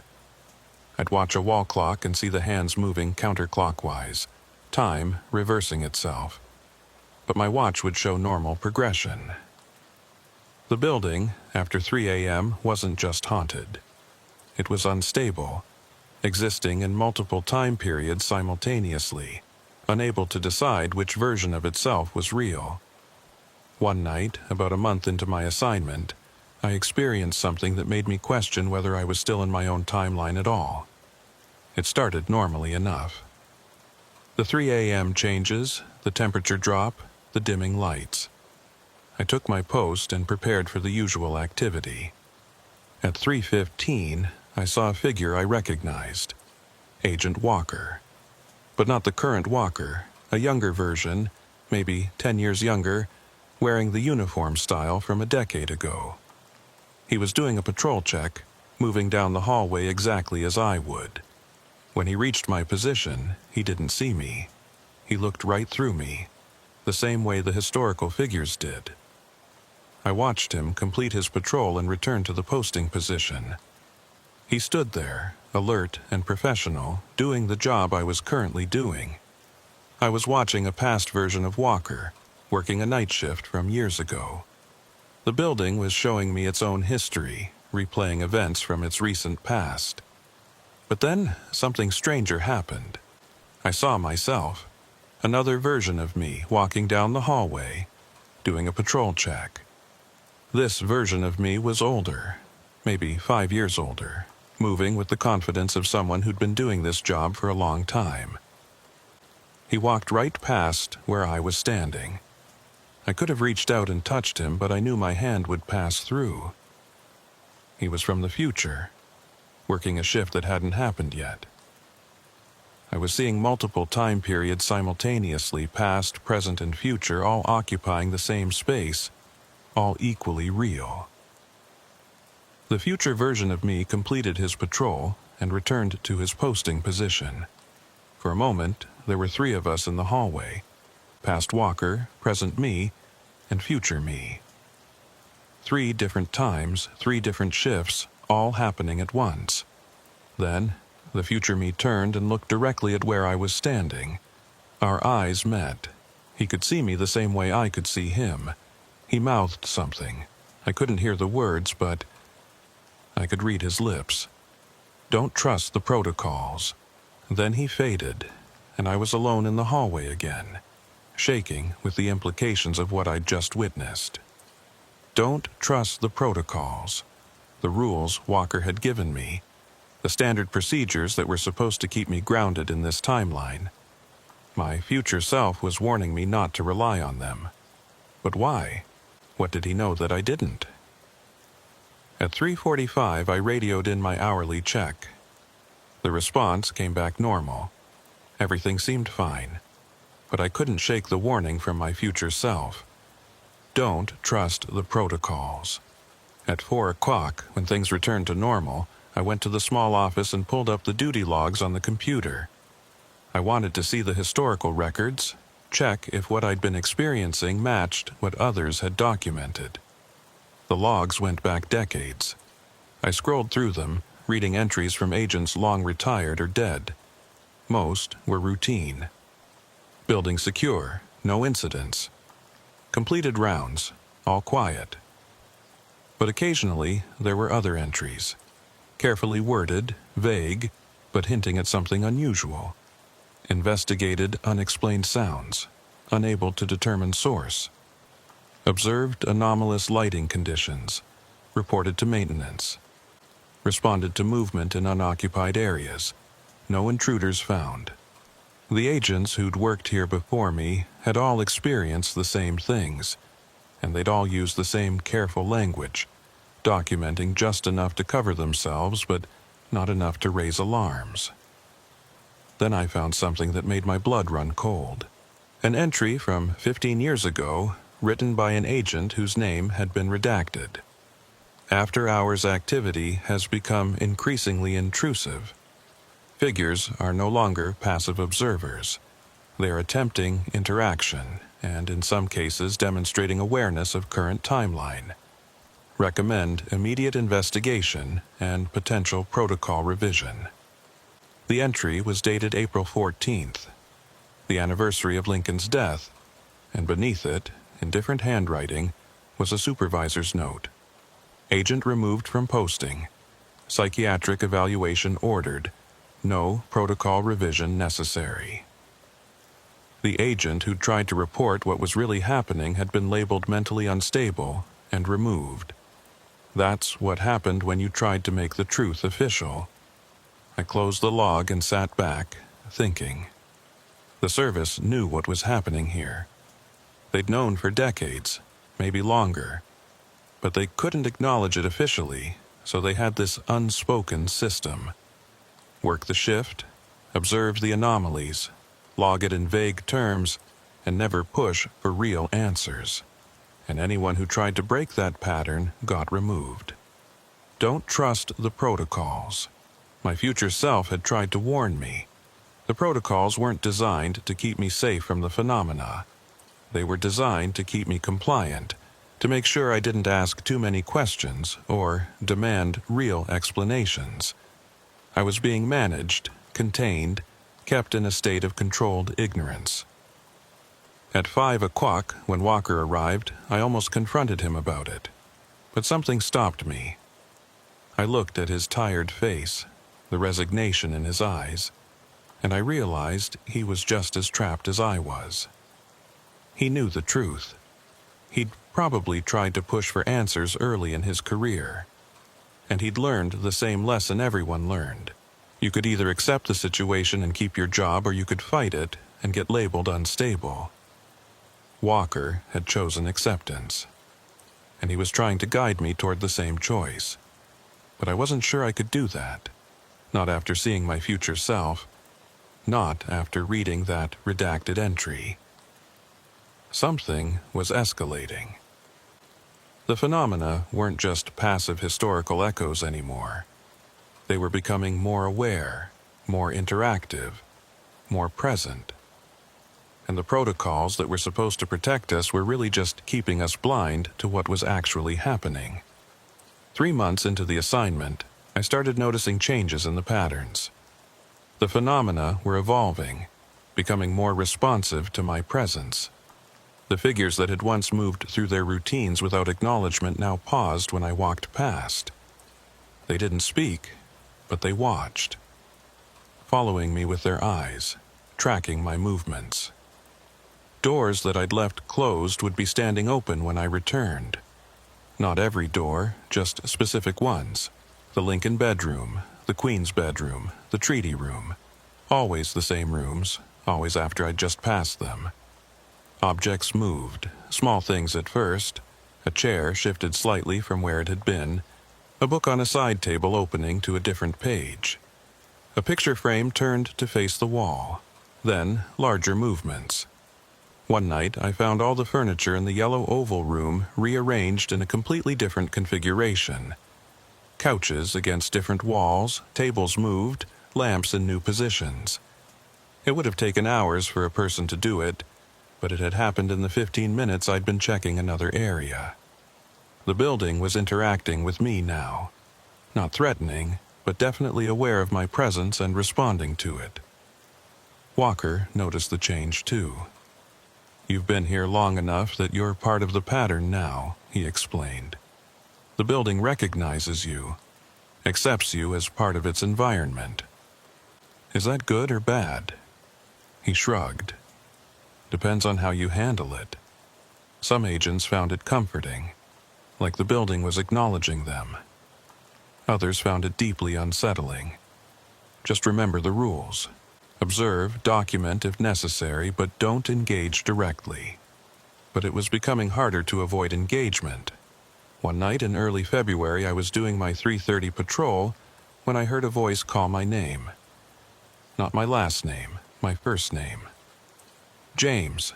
I stopped mid-step. No one in the White House called me by my first name. Everyone used last names or rank. James. The voice came from the Lincoln bedroom. I approached the door slowly. It was standing open, though I'd closed it on my last check. Inside the room, I could see a figure standing by the window. The woman in white, the one who'd warned me months ago about he's coming. She turned to face me. James, you need to listen carefully. Every protocol told me to walk away, to not engage, to maintain professional distance from the phenomena. But she knew my name, and she was speaking directly to me with clear purpose. What do you want? I asked. The building is trying to warn you. Something is wrong with the timeline. The barriers are weakening. I don't understand. She moved closer, and I could see her face more clearly now. She was young, maybe mid-20s, with kind eyes and an expression of genuine concern. This building exists in multiple time periods simultaneously. Usually, they remain separate, but recently, they've been bleeding together more and more. Past, present, future, all mixing, overlapping. Why are you telling me this? Because you're aware. Most of the living who work here can see us, but they don't truly acknowledge what's happening. They follow their protocols and ignore what doesn't fit. But you've been documenting, observing, trying to understand. That makes you important. Important how? She hesitated, looking troubled. There's something coming. An event that will happen in this building. Something catastrophic. It's creating ripples backward through time. That's why the phenomena have been intensifying. The building is trying to warn everyone, but most people can't or won't hear. What kind of event? I don't know the details. I only see the echoes of it. But it's bad, James. Bad enough that it's shaking the foundations of time itself in this place. I felt ice in my veins. When? Soon, within your timeline. Maybe weeks, maybe months. The closer it gets, the more the barriers break down. Before I could ask more, she flickered and faded. Just gone, leaving me alone in the Lincoln bedroom with more questions than answers. I reported the interaction to Walker the next morning. He listened without interruption, his expression growing more concerned as I spoke. You engaged with her, he said when I finished. That breaks protocol. She knew my name, Walker. My first name. How is that possible? He was quiet for a long moment. The building knows things. Knows people. The longer you're here, the more it learns about you. It can access information from any time period where you exist. Past, present, or future. She said something catastrophic is coming. An event that's creating ripples backward through time. Walker's face went pale. Did she say what event? No. Just that it's bad enough to shake the building's temporal foundations. He stood up and paced the small office. This has happened before. In 2001, in the months before September 11th, agents working here reported increased phenomena. Figures trying to communicate, objects moving, warnings being issued. We thought it was random until after the attacks. Then we realized the building had been trying to warn us. You're saying this place can sense future disasters. I'm saying this building has stood at the center of American power for over 2 centuries. It's absorbed every major event, every crisis, every decision made within its walls. That kind of accumulated history creates something. Whether it's consciousness or just a recording that can play backward and forward through time, I don't know. But yes, it seems to sense major disruptions before they happen. Then we need to report this, warn someone. Walker shook his head. And tell them what? That a ghost told you something bad is coming? They'll remove you from posting so fast your head will spin. The only reason I'm still here after 15 years is because I learned to keep the truth to myself. So, we just ignore it? We stay alert, we document what we can, and we hope that if something is coming, we'll recognize it when we see it. He put a hand on my shoulder.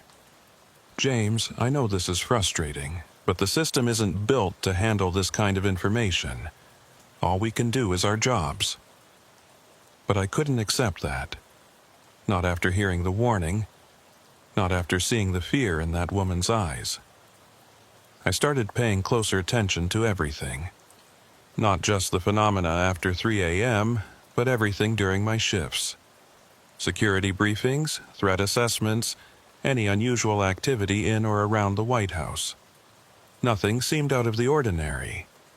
Normal presidential schedule, routine security protocols, no elevated threat levels. But the phenomena continued to intensify. More figures appeared each night. More rooms showed temporal overlaps. More voices tried to communicate warnings.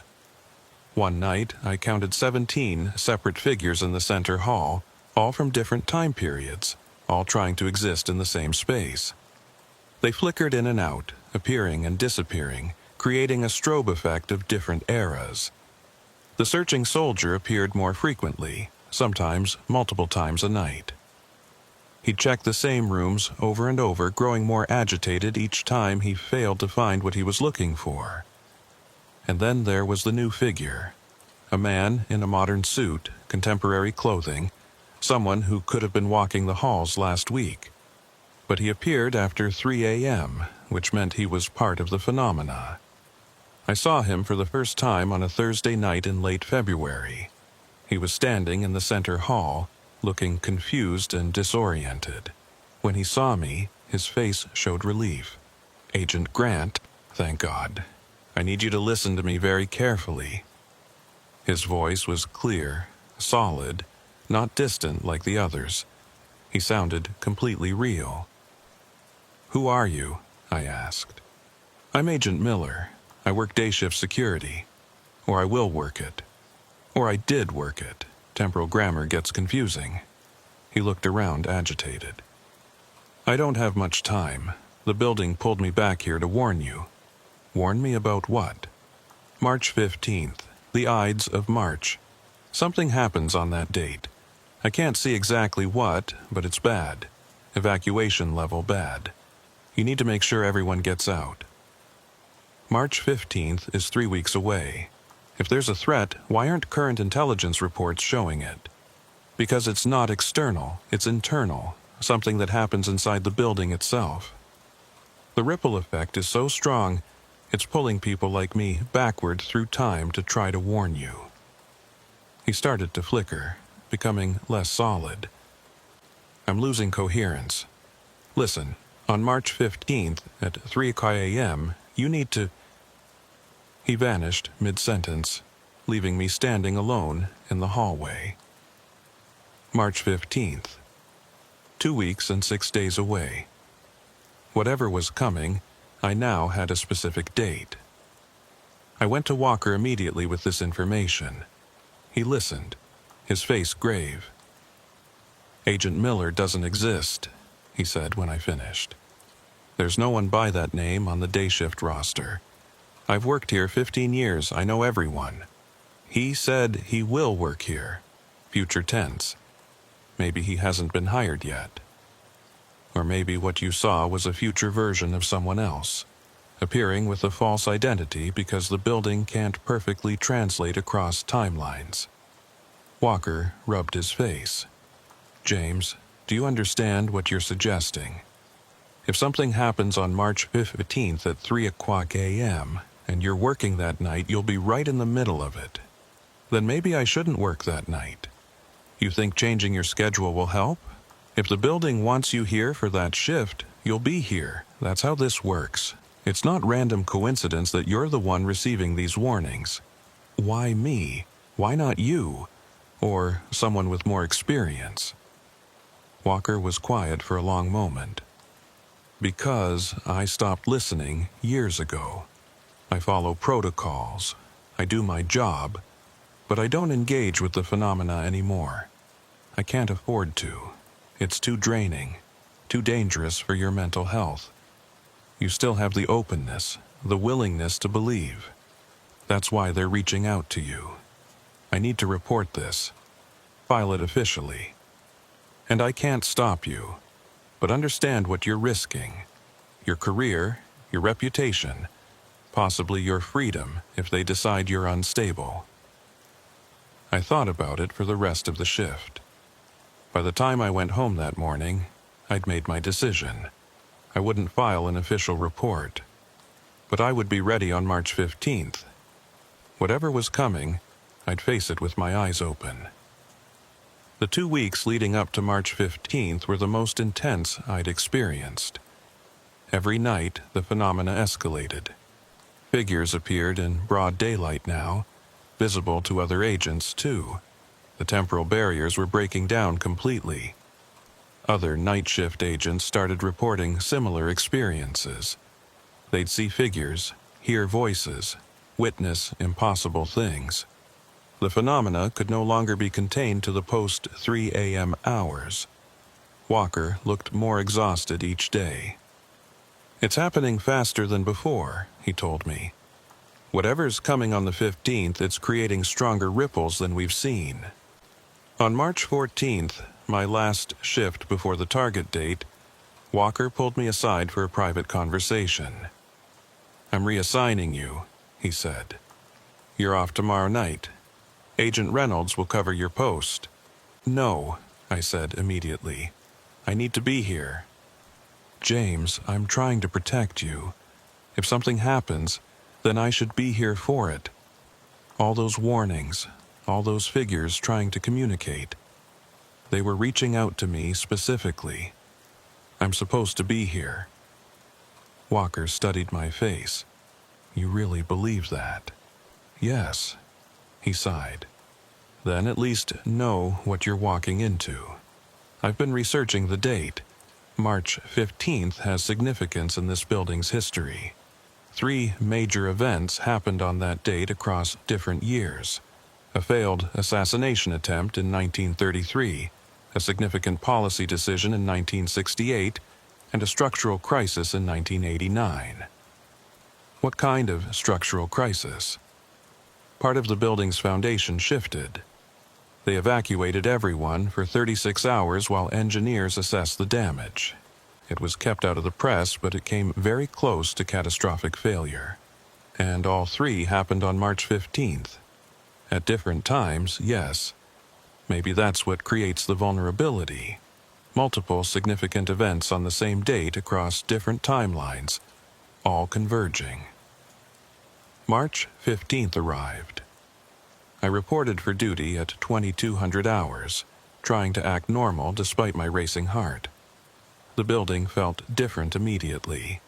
The air was charged, electric, like the atmosphere before a major storm. Other agents felt it too.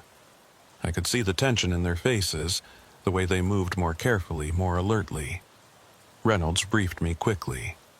Command wants extra vigilance tonight. There's been chatter about a potential security event, nothing specific, but everyone's on heightened alert. What kind of event? They're not saying. Just maintain standard protocols and report anything unusual immediately. After she left, I took my post in the center hall and waited. The first few hours passed slowly. I did my checks, radioed in my status, maintained my position. Everything normal on the surface, but the building's atmosphere continued to intensify. At midnight, I saw the first anomaly. A door in the hallway rippled, like looking at a reflection in disturbed water. For a moment, I could see through it into multiple time periods. The room, as it existed now, as it existed in the 1930s, as it would exist in some future I couldn't identify. At 0100, the temperature began to drop. Earlier than usual. The 3 o'clock phenomena were starting ahead of schedule. At 0200, I radioed in my check and got static in response. I tried again. More static. Communication with command was breaking down. At 0245, the hallway lights began to flicker. Not dimming, but cycling through different intensities and even different colors. I saw gaslight, electric light, and something else. A pure white light that didn't come from any fixture. At 0300, everything changed. The building lurched. Not physically, but temporally. I felt it in my bones, like reality itself was shifting gears. Suddenly, the hallway was crowded. Dozens of figures, maybe hundreds, all occupying the same space. I saw Union soldiers, 1920s staff members, modern-era agents, people in clothing styles I didn't recognize. All of them flickering in and out of existence, all trying to be real simultaneously. The woman in white appeared next to me. It's happening, the convergence. All the timelines are collapsing into one moment. What do I do? Stay grounded. Remember when you are. The building is going to try to pull you into other times, but you need to remain anchored to now. The searching soldier ran past, no longer methodical but panicked. He was shouting something I couldn't hear over the roar of voices that filled the hallway. The walls rippled. I could see through them into other versions of the building. Different layouts, different decorations, the same space existing in multiple configurations. I grabbed onto a doorframe. Something solid. Something real. The woman in white grabbed my shoulder. Listen to me. This happened before and it will happen again. The building exists at a nexus point, a place where time itself is unstable. Every few decades, all the overlapping timelines converge. When they do, reality briefly becomes fluid. How do I stop it? You can't stop it. You can only survive it. Stay focused on your present moment. Don't let the other times pull you in. A figure appeared in front of me. It was me. My future self. The one I'd seen months ago. James, he said, urgently, in 30 seconds you're going to see something catastrophic. A structural collapse, a fire, something that looks like it's destroying the building. It's not real. It's a temporal echo of one of the previous convergences. Don't react to it. Don't try to save anyone. Just stay where you are. How do you know? Because I lived through this moment. I'm from 6 years in your future. Pulled back to help you survive what I barely survived. The building shook. Plaster fell from the ceiling. I heard screams, saw smoke pouring from the Lincoln bedroom. It's not real, my future self shouted. It's the 1989 event, bleeding through. Stay grounded. I closed my eyes and focused on the sensation of the doorframe under my hands. Solid wood, cool and smooth. Real. Present, mine. The screaming continued. The smell of smoke intensified. I felt heat on my face, but I didn't open my eyes. I didn't let go of the doorframe. The woman in white's voice cut through the chaos.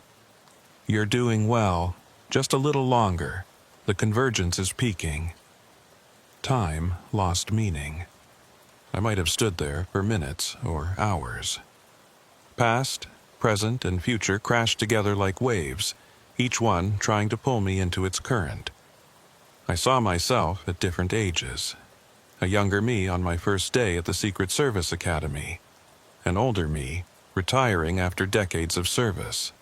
A middle-aged me, standing in this exact spot, holding this exact doorframe, living through this exact moment. I saw other agents. Reynolds, working a shift from 10 years ago. Walker, fresh-faced and young, just starting on the night detail. Agent Morrison, the one whose report had been redacted, standing in the hallway trying to document what was happening around him. I saw presidents. Lincoln pacing the halls in the middle of the night. Roosevelt making critical decisions in the Oval Office. Leaders from every era, all of them present, all of them real. The building showed me its complete history in a single, overwhelming rush. 200 years of moments, all happening simultaneously. Then, as suddenly as it had started, it stopped. The hallway was empty. Quiet. Normal lighting, normal temperature. Just me, standing alone in the center hall at 03:12 hours, according to my watch. I let go of the doorframe slowly. My hands were cramped from gripping it so hard. I looked around. Everything appeared normal. No smoke, no structural damage, no crowds of temporal figures. But something had changed. I could feel it. The building felt different now, calmer, like pressure had been released. My radio crackled. Second floor post, status check. All clear, I responded automatically. No incidents to report. And that was true, in a way. How could I report what had just happened? A temporal convergence where all the building's timelines collapsed into one moment. They'd think I'd had a psychotic break. I completed the rest of my shift in a daze. At 0600, Walker arrived to relieve me. He took one look at my face and nodded. You made it through. You knew. You knew exactly what would happen. I suspected. I've seen convergences before, though never that intense. He guided me to the small office. How do you feel? Shaken, confused, but I stayed grounded like you taught me. I didn't let it pull me into another timeline. Good, that's the important thing. Walker hesitated. James, I need to ask you something. During the convergence, did you see yourself? Your future self? Yes, he helped me. Told me what was happening, warned me not to react to the temporal echoes. Walker looked troubled. I was afraid of that. Afraid of what? It means you're locked in now. You saw your own future, 6 years ahead. That creates a temporal loop. You're guaranteed to live at least that long, work here that long, and eventually become the version of yourself that goes back to help you. Is that a bad thing? It's complicated. It means you're bound to this place, this building, this phenomena. You can't leave, can't transfer, can't escape. Not for at least 6 years, maybe longer. I thought about that. 6 more years of night shifts, of temporal phenomena, of impossible things. 6 years of living at the intersection of multiple timelines. I can handle it, I said. But Walker looked unconvinced. Can you? Because I've watched agents try. The ones who see their future selves either embrace it or break under the weight. There's no middle ground. I left the White House that morning with a strange sense of acceptance. I'd survived the convergence. I'd stayed grounded in my timeline. And I'd learned that I had at least 6 more years here, whether I wanted them or not. Over the next few weeks, the phenomena returned to their normal patterns. Post 3 a.m. activity. Historical figures moving through routines. The usual temporal overlaps. But I noticed changes. The figures were more aware of me now. They'd nod when I walked past, acknowledge my presence. Some even spoke brief greetings. The woman in white became a regular presence. I'd see her several times a week, and she'd always say the same thing. Thank you for staying grounded. The searching soldier finally found what he was looking for. One night, I saw him embrace another figure, a young man in civilian clothes, and they both faded together, finally at peace. And I started seeing my future self regularly. He'd appear during quiet moments, always 6 years older, always trying to pass along some small piece of advice or warning. Don't take the assignment in July 2026. It goes bad. Reynolds is going to ask you a question next month. Say yes. When you meet her in 2027, trust your instincts. Small glimpses of a future I was destined to live, whether I wanted to or not. Walker and I developed an unspoken partnership. He'd handled the phenomena his way for 15 years. I was learning to handle them mine. We were both trapped in our own ways, both serving as guardians of secrets we couldn't share. One night, about 2 months after the convergence, I asked him something I'd been wondering. Have you ever seen your future self? He was quiet for a long moment. No, and that's how I know I won't be doing this much longer. The building shows you your future if you're meant to continue here. If it doesn't show you, it's because there's no future here to see. What does that mean? It means I'm retiring soon. Maybe this year, maybe next. But my time here is ending. He looked at me seriously. And yours is just beginning. The building has chosen you, James. You're going to be here a long time. How do you know? Because I've seen the patterns. The agents who see their future selves, who survive convergences, who engage with the phenomena, they're the ones the building keeps. And you've done all three. Is that what you want? To leave? Walker smiled sadly. I've given this place 15 years. I've seen things that would break most people. I've kept secrets that have eaten at me for over a decade. Yes, I want to leave. I want to have a normal life again, sleep normal hours, work a job where the past doesn't literally walk past you in the hallway. I'll miss having you here. You'll be fine. Better than fine. The building trusts you in a way it never trusted me. That's valuable, even if it's also terrifying. I thought about that later, during the quiet hours after 3 a.m. when the building revealed its true nature. Was I okay with being bound to this place, with living at the intersection of multiple timelines, with seeing impossible things every night? I didn't have an answer, but I knew I didn't have a choice either. The temporal loop was set. My future self would go back to help me during the convergence, which meant I had to become that future self, which meant I had to stay. Circular logic, inescapable. 3 months after the convergence, Walker put in for retirement. He'd served 20 years with the Secret Service, earned his pension, done his time.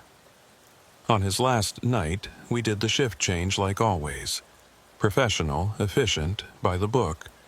But before he left, he said something that stays with me. The building needs people like you, James. People who can see the truth and not break from it. People who can witness impossible things and keep functioning.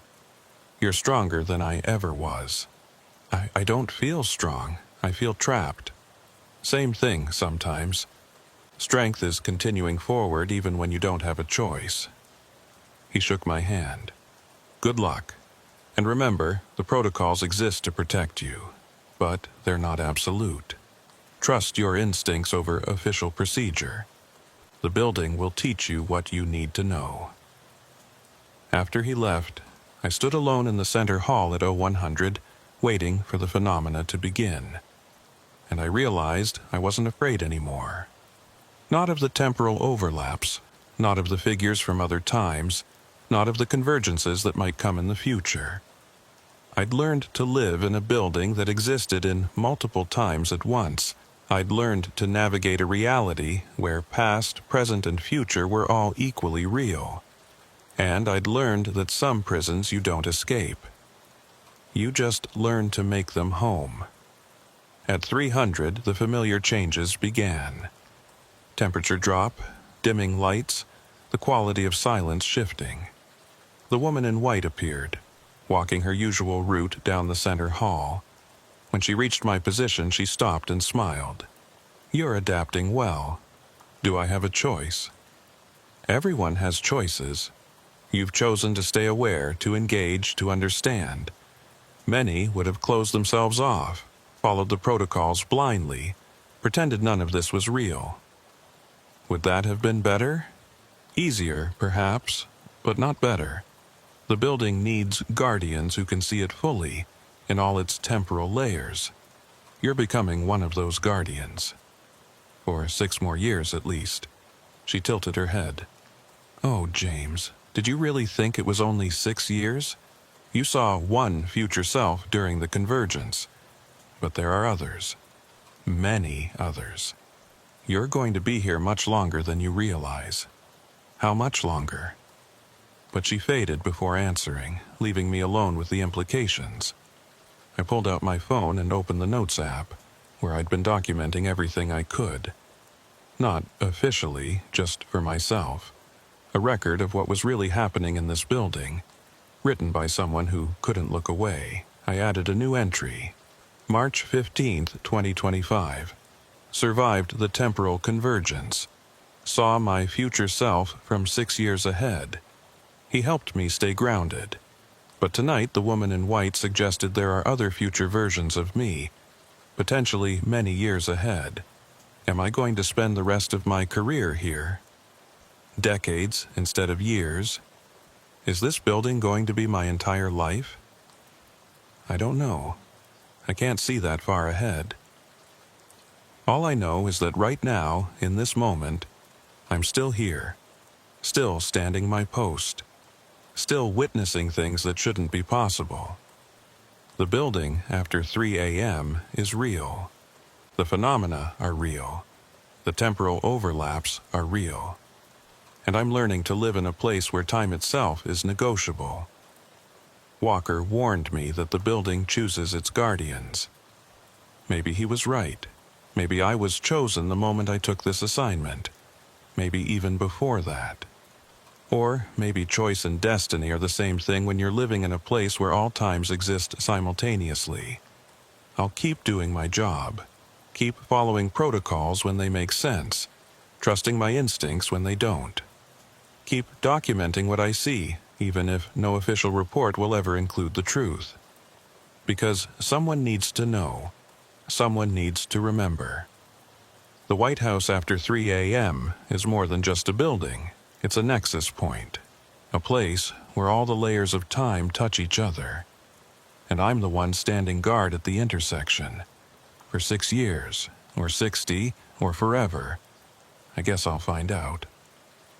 I closed the Notes app and looked down the hallway. Empty now. Quiet, waiting for the next wave of phenomena. And somewhere in the building, I knew my future self was watching. Maybe 6 years ahead, maybe more. Watching me take the first steps down a path he'd already walked. A path that leads deeper and deeper into the temporal heart of this place, where past and present and future are all just different rooms in the same endless hallway. I'm still here, still standing my post, still guarding a building that exists in times I can't fully understand, and I have a feeling I'm going to be here for a very long time.